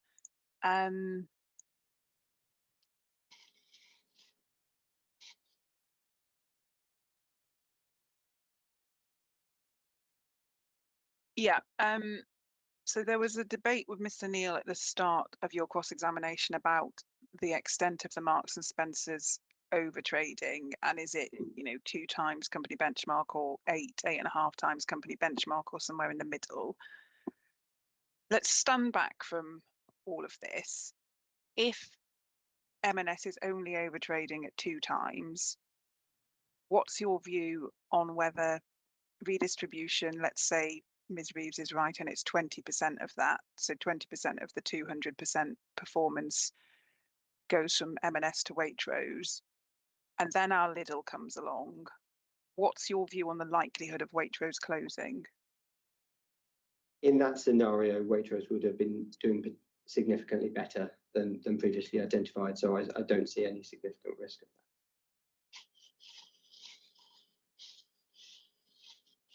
That is because of the nature of the survey and how that analysis may have misattributed spend from Waitrose to M&S, which I believe is Ms. Reeves' position. And again, cutting through this, there was a lengthy debate about the difference between the fact that you have split the 40% from M&S in the town centre, you go 30 to Waitrose, 10 to Sainsbury's, and Ms. Reeves says it's 2020. I mean, how much of a difference does it make? As in, you've obviously set out your analysis on the sort of 30-10 basis in your addendum. If we instead were analysing that on a 2020 basis, where do you say we ultimately end up as regards the likelihood of Waitrose closing in a 2020 split world? Again, ultimately, because of the redistribution of trade, I just can't see any scenario where that would be anywhere close to significantly adverse, even if you move to more 20%, Sainsbury's 20% Waitrose, rather than the 30-10 I've adopted.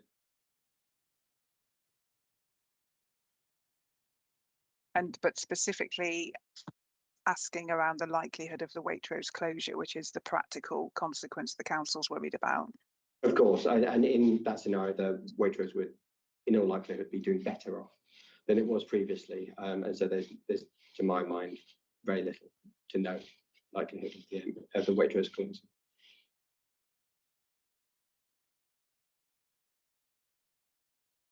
Thank you.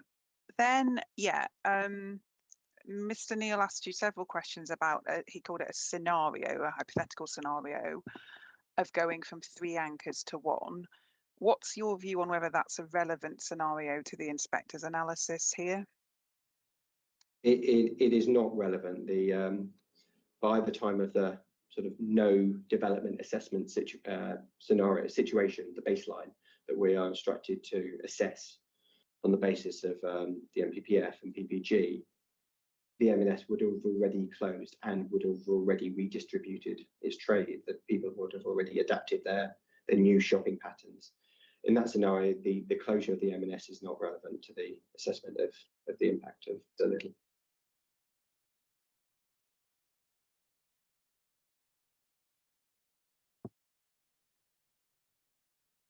Yeah, and a final, very simple point.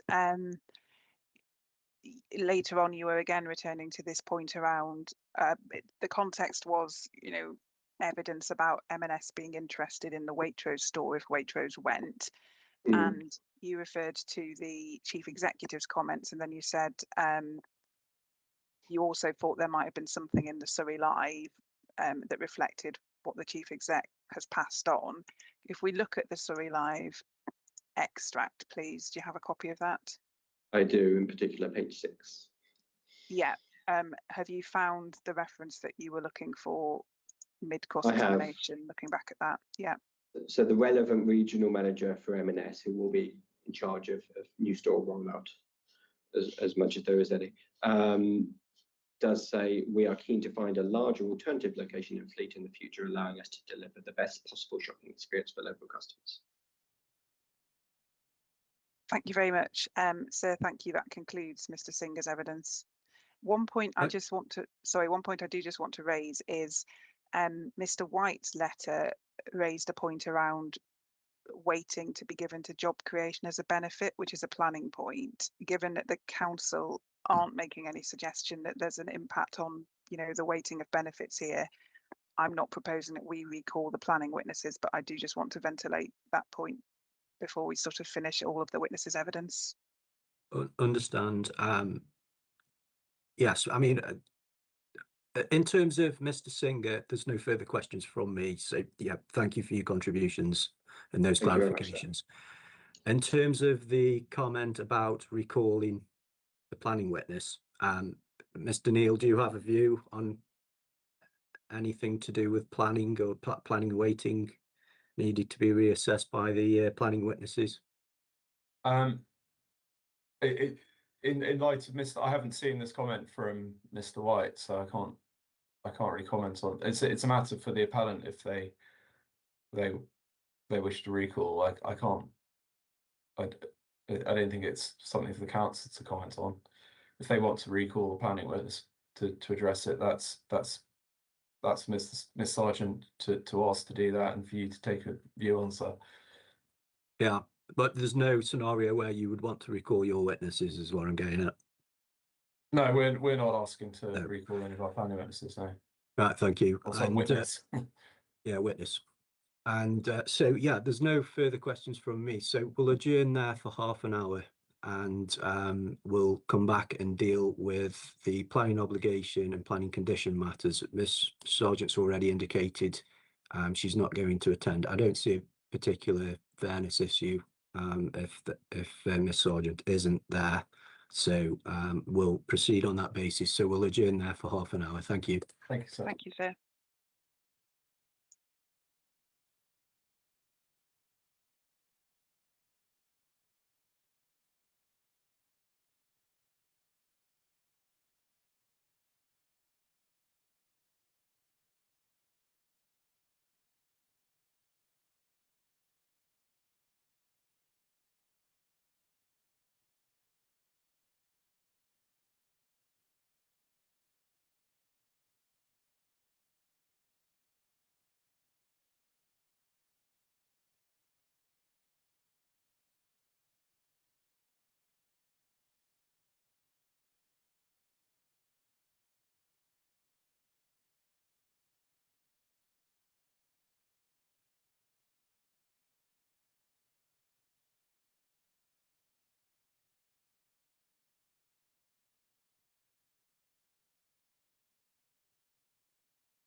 Okay, the inquiry is resumed.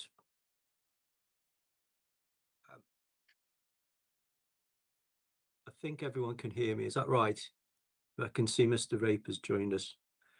So, this is the roundtable discussion to discuss the planning obligation, firstly, followed by planning conditions.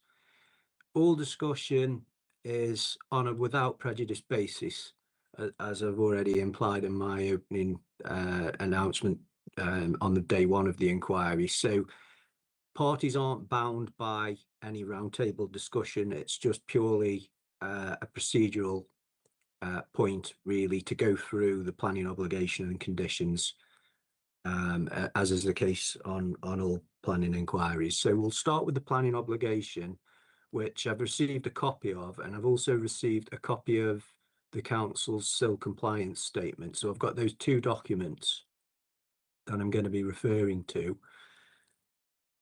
It follows then, really, who would like to go through the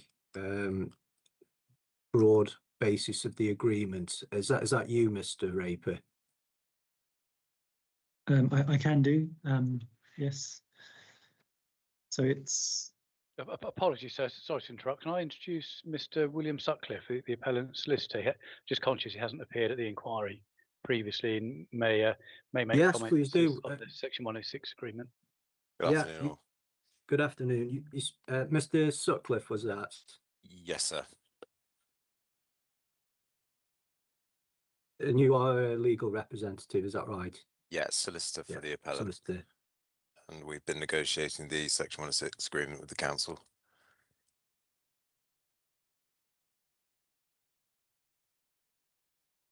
Okay, so I mean, would the appellant want to go through the legal agreement rather than the council, just introduce what it actually secures and the broad elements of it? Yep, certainly. Yeah.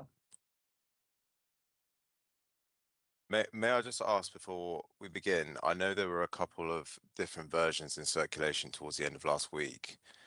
And I know that the appellant has submitted one, as has the council. May I just ask which version we're working off here?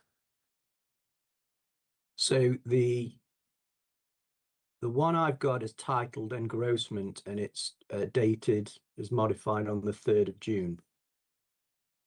Okay. Is that the most up-to-date one? Would you mind just turning to the first schedule?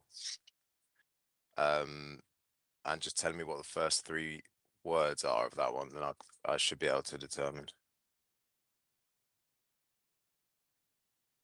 So the first schedule, I'm just scrolling down actually.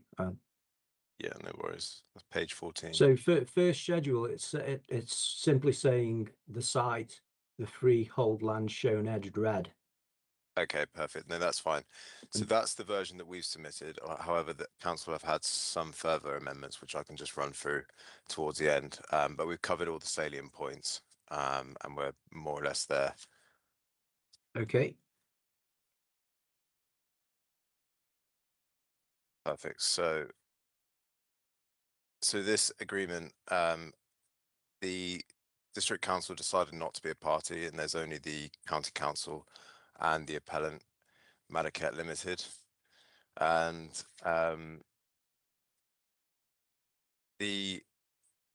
essentially on completion of this deed, the owner shall pay to the county council any costs incurred in the negotiation for preparation of the Section 106 agreement. And this includes the development control preparation fee, which is defined above. But then subsequently, there are a number of clauses in the agreement which are dormant, essentially, won't become live until planning permission is granted. And on the grant of planning permission, pursuant to the appeal, the county council monitoring fee will be paid over also.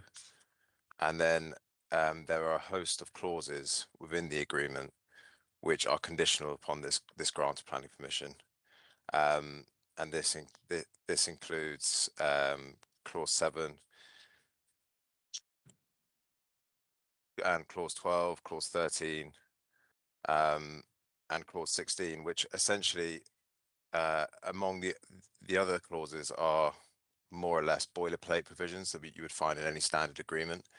And then the clauses I just mentioned go on to essentially deal with the three contributions or main points within this agreement, being the transport contribution, the highway works to be agreed between the county council and the owner, as well as the travel plan. And if I could refer you to page 17, this is where the majority, well, this is where the main body of the agreement features. So in paragraph 2 of the third schedule here on page 17, the owner will covenant with the county council to pay to the county council prior to the commencement of development the transport contribution, which is also in the definitions, and that comes out to £257,000, as well as a short definition in terms of what the council is permitted to use that money for. And the owner will be covenanting with the council not to commence on the development unless and until they have paid the transport contribution. Paragraph 3 refers to the highway works agreement, which is the ghost turning, and again will not commence development until the owners entered into the highway works agreement. So again, the development is conditional on this. The transport contribution, the 250,000. Yeah, that's defined for pedestrian and cycle infrastructure. Is that right? Yes, there is just one further point on this, and it's probably the best time to bring this up. The council did suggest a slight amendment to this definition, which we would like to refer to you, sir, the inspector. If I'm not sure what the best format to do this is, but would you like me to read out their suggested amendment? Yes, or Mr. Raper can confirm it, either or. Mr. Raper? If you don't mind reading it, I've got a version here. I'll just follow as you read it. No problem. So the sum of 257,000 towards the provision of pedestrian and cycle infrastructure improvements in the vicinity of Elvetham Heath Way, including the delivery of a shared pedestrian and cycle route between the A323/Elvetham Heath roundabout and Morrison's roundabout, or such other specified walking and cycling measures in the local area as may be determined by the county council. The wording isn't dissimilar, but there's obviously, as may be determined, being swapped out for identified gives quite broad discretion to the county council as to what this money could be used for. Right, so essentially it's a flexibility point. They want the county council are asking for it, or the council are asking for more flexibility. Yeah, I believe that's on the future spend. Yeah, I believe that's the intended angle. And what is the appellant's view? Giles?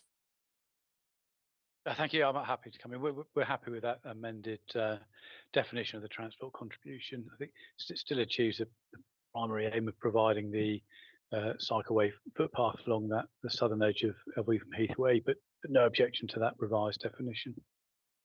And to just clarify, there's no problem in your view in terms of meeting the SIL regulation tests with that change? No, sir. Still happy. It meets requirements of the SIL regulations. Okay. Okay.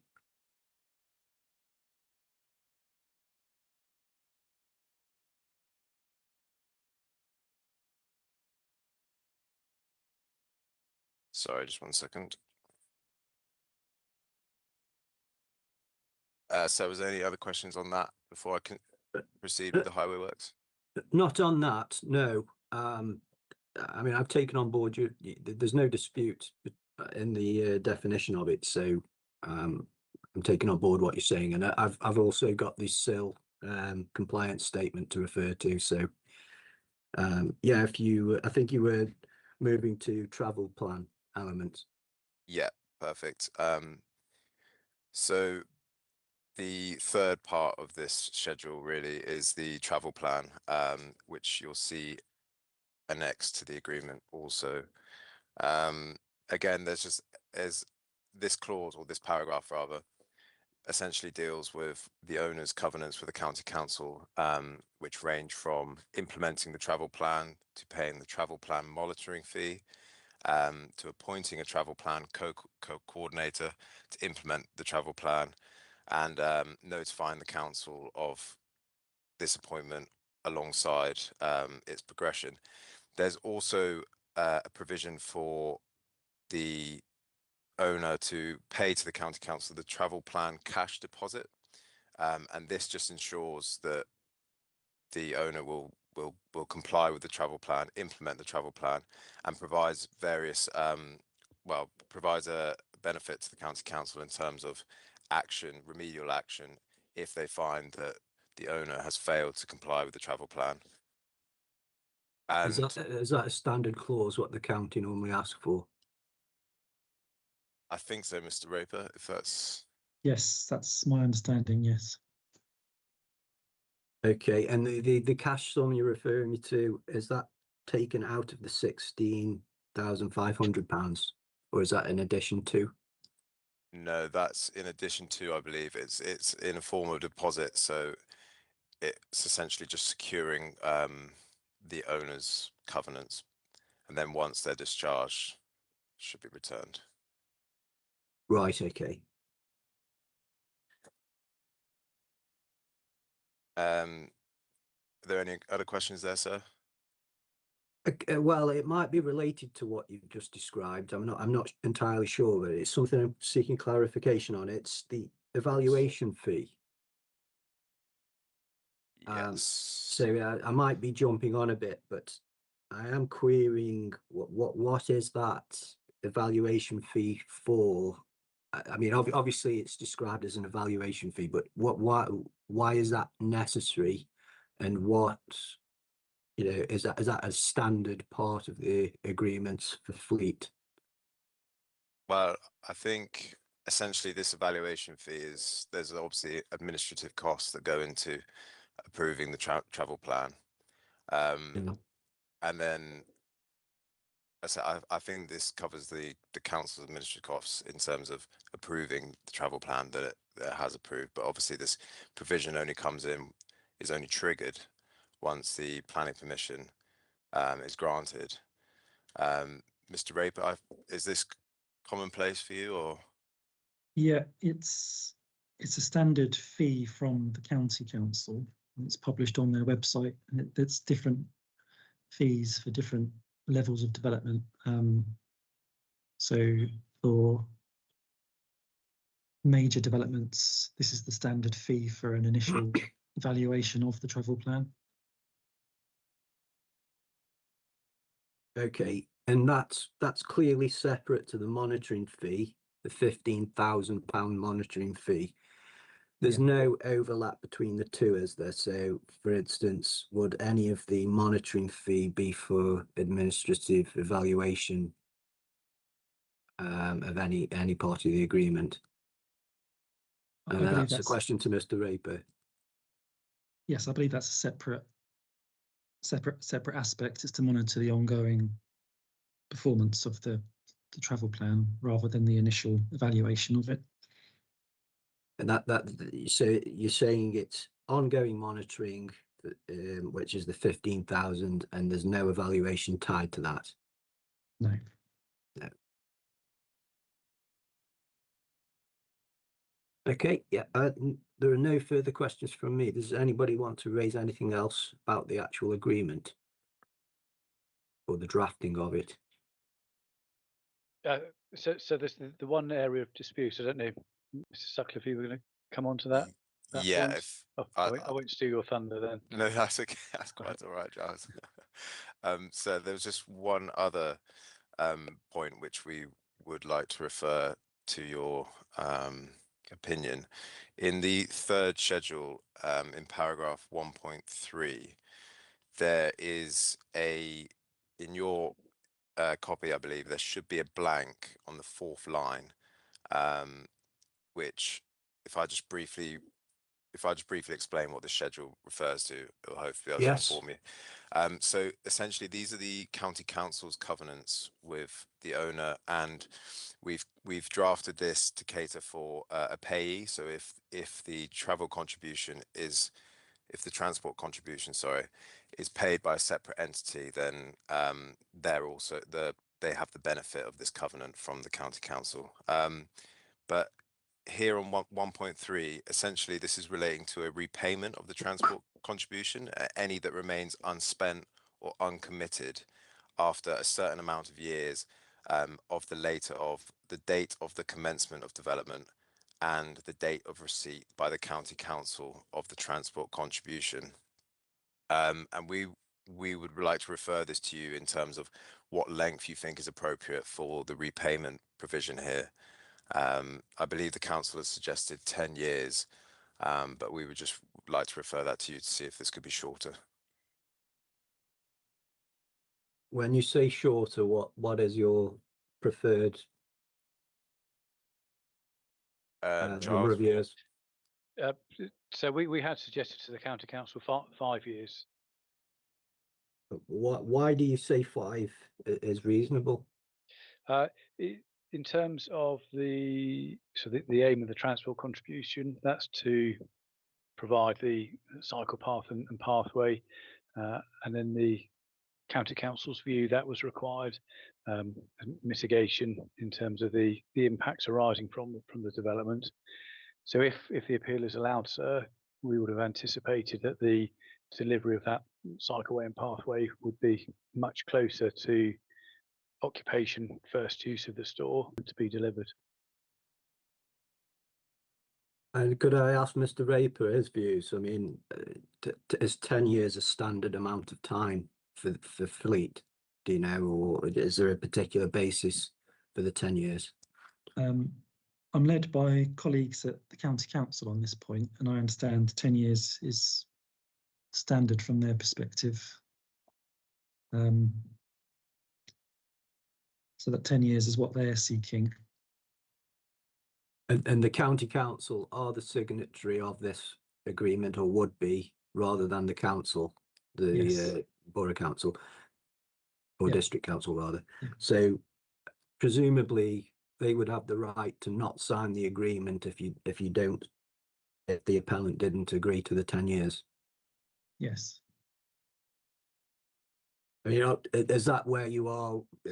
The appellant side, is that where you are with the county council? I mean, are they indicating to you they won't sign it if you don't meet the 10 years? Well, sir, I not quite know. In fact, on the contrary, when we were initially discussing this point, the county council were almost suggestive that we did refer this to you to decide, essentially, which I think obviously just by suggesting that, I think means that they're open to consider a different time frame. As Mr. Rape said, their standard is 10 years, but like Giles said, it's more likely it'll be a shorter period in this instance. It's not really for me to give a steer, a direction on what the county council should do for their agreement. It is for them to sort of call it as they see it. I mean, they are going to be the signatory of it, so it's not for me to sort of stipulate in discussion, in this roundtable discussion. But it's not unusual to have 10 years. Yep, completely appreciate that. Is the comment I would make. It's not unusual to have 10 years, and there's lots of scenarios where agreements can go awry in terms of implementing changes to the highway and safety considerations. It can extend it, and that's usually the reason why it's 10 years rather than 5. But I don't want to go further than that, because it would be for the county to make their own view, make their own decision on whether or not they want to sign it based on the terms of the agreement. That's all duly noted, sir. Thank you. Does anybody else want to raise anything else about the agreement?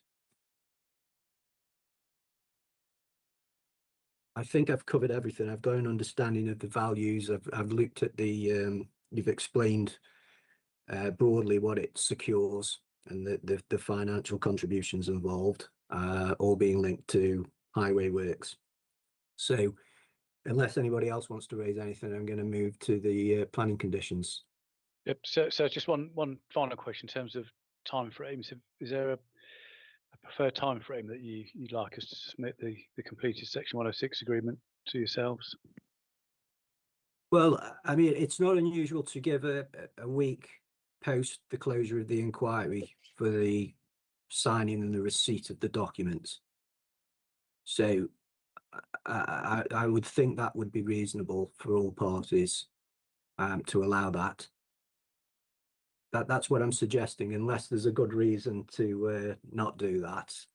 Perhaps there's something I'm unaware of, but I would suggest a week, usually. So the only question from Mr. Raper may not know the answer, but do the County Council, Mr. Raper, just have one day for signing and execution of agreements, do you know, or a bit more flexibility in terms of when they're able to sign agreements? I'm afraid I don't know. I'm not sure about that. I can check. Maybe that's something that could be investigated offline, but I mean, we're penciling. We've got closings of the advocates penciled for tomorrow. So, if there is an update on that, perhaps the advocates will be in a position to sort of relay that back to me before I look to close the inquiry.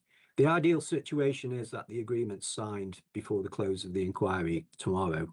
That's the ideal situation, but I'm being fair with all parties. It's not unusual to have a week's grace to allow the signing of the agreement. So I think, does that cover everything, or is there another aspect anybody else wants to raise?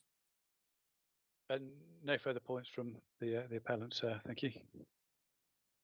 No, that's the council. Thank you.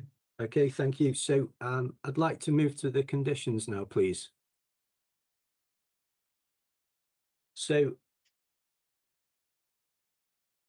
just going through the actual document trail I've got the drafted planning conditions. It says final, and it's dated the 21st of January 2026. Is that the correct copy? The correct one is from the core documents list. There's a total of 27 conditions on it, if that assists. Core document. You have a core document reference. Sorry. Yeah, core document 8.6. Yeah. Core document 8.6. I'll just refer to that. Just bear with me. Yeah, it's loading quite slowly.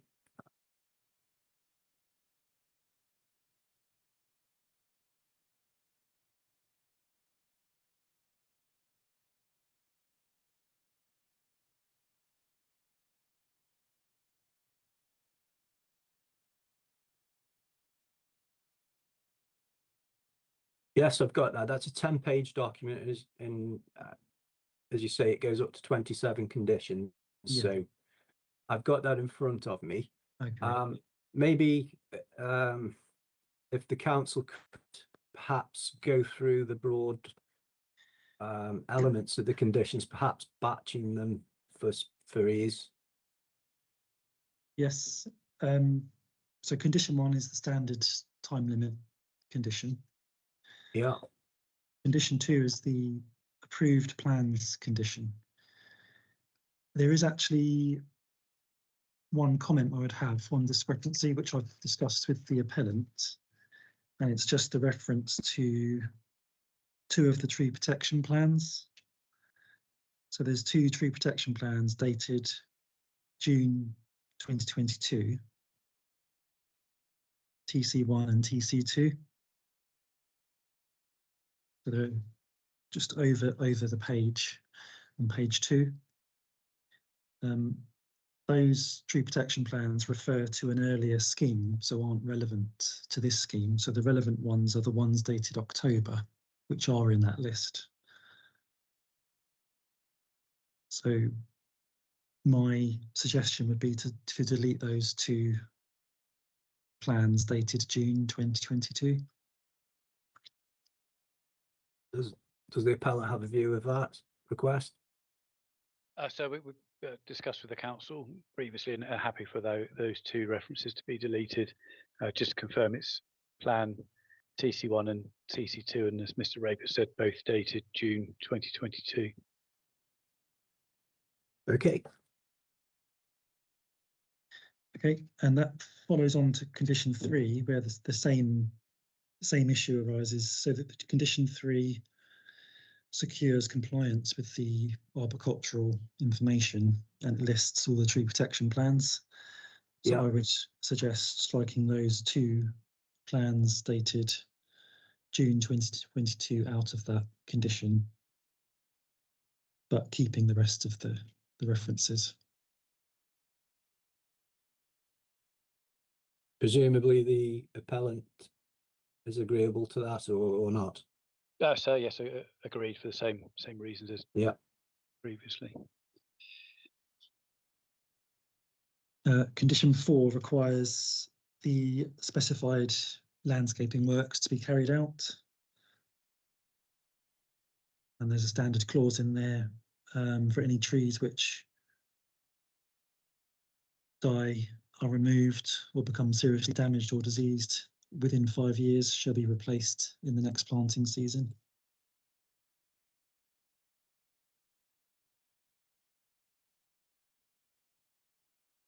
Okay.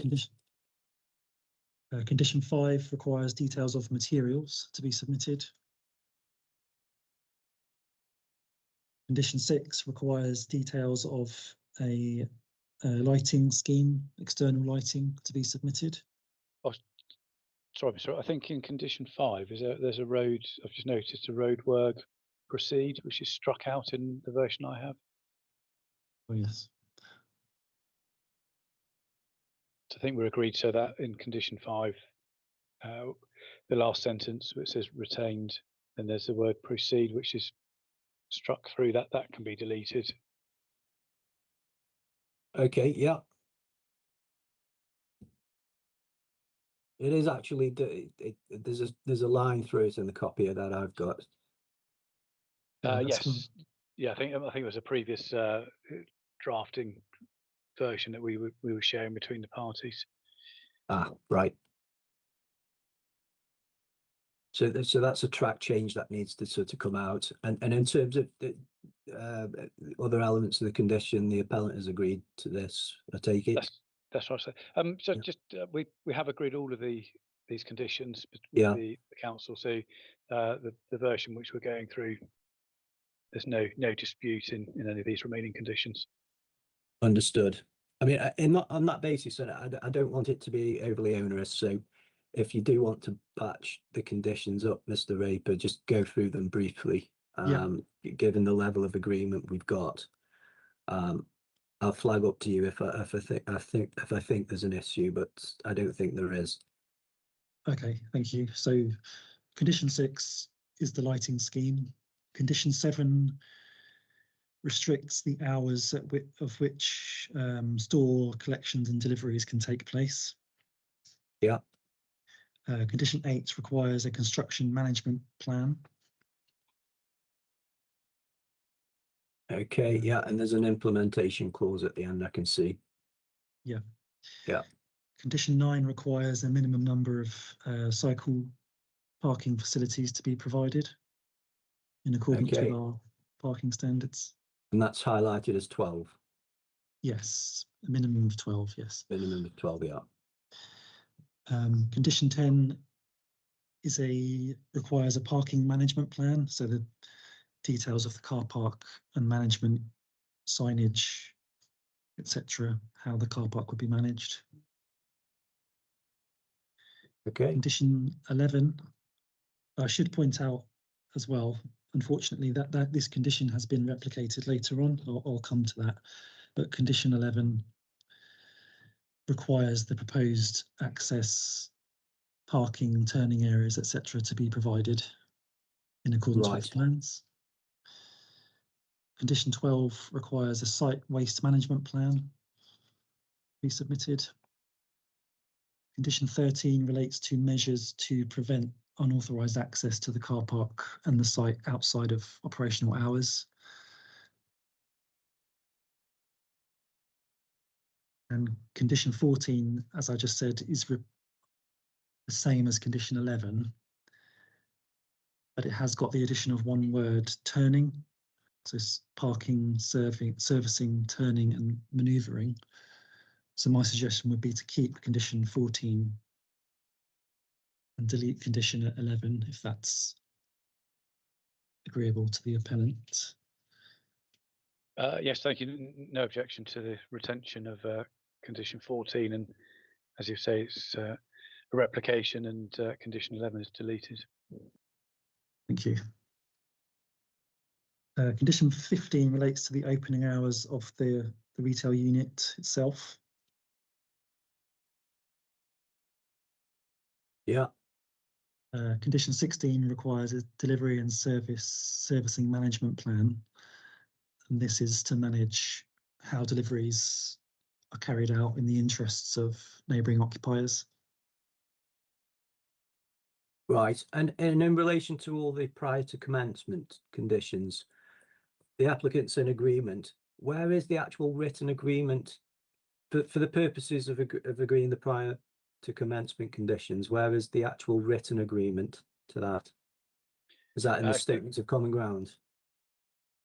I need to check so if it's specifically referenced in terms of the prior to commencement conditions, but certainly in an email trail or for avoidance of doubt, I can provide something this afternoon to confirm agreement to those prior to commencement conditions. Yes, I'll invite that correspondence just for my clarity. I need the appellant's written agreement of any prior to commencement or pre-commencement conditions. Thank you, sir. Yeah, I'll provide that this afternoon. Okay, thank you. Condition 17 requires a programme of archaeological mitigation work and a written scheme of investigation that I believe is in accordance with the submitted archaeological desk-based assessment. And condition 18 follows on from that and requires a report to be produced following on from the scheme of investigation.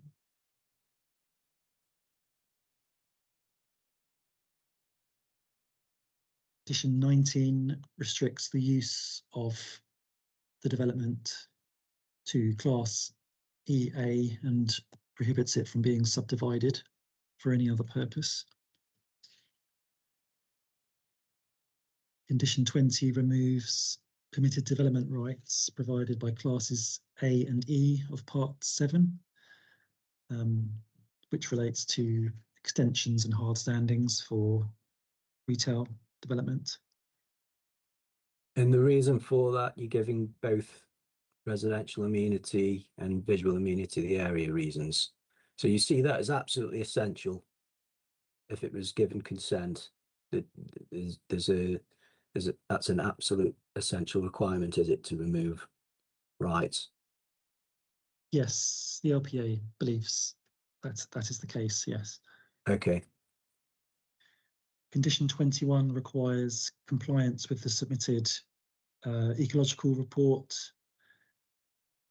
and the Badger survey and the reptile report. Condition 22 requires a construction environmental management plan, which is geared towards protecting biodiversity on the site rather than amenity. Yeah. And condition 23 requires details of biodiversity enhancement measures. And it lists some of the potential features. Condition 24 requires a habitat management and monitoring plan. This is related to the biodiversity net gain being achieved on site. Condition 25 requires compliance with the flood risk assessment and the measures within it. Condition 26 requires the recommendations in the air quality assessment to be carried out. And condition 27 relates to potential, if any potential contamination is encountered, what actions to take. And just remind me, Mr. Vapor, I'm sure it's in the evidence somewhere, but does the council have a SIL charging schedule? No, we don't. No.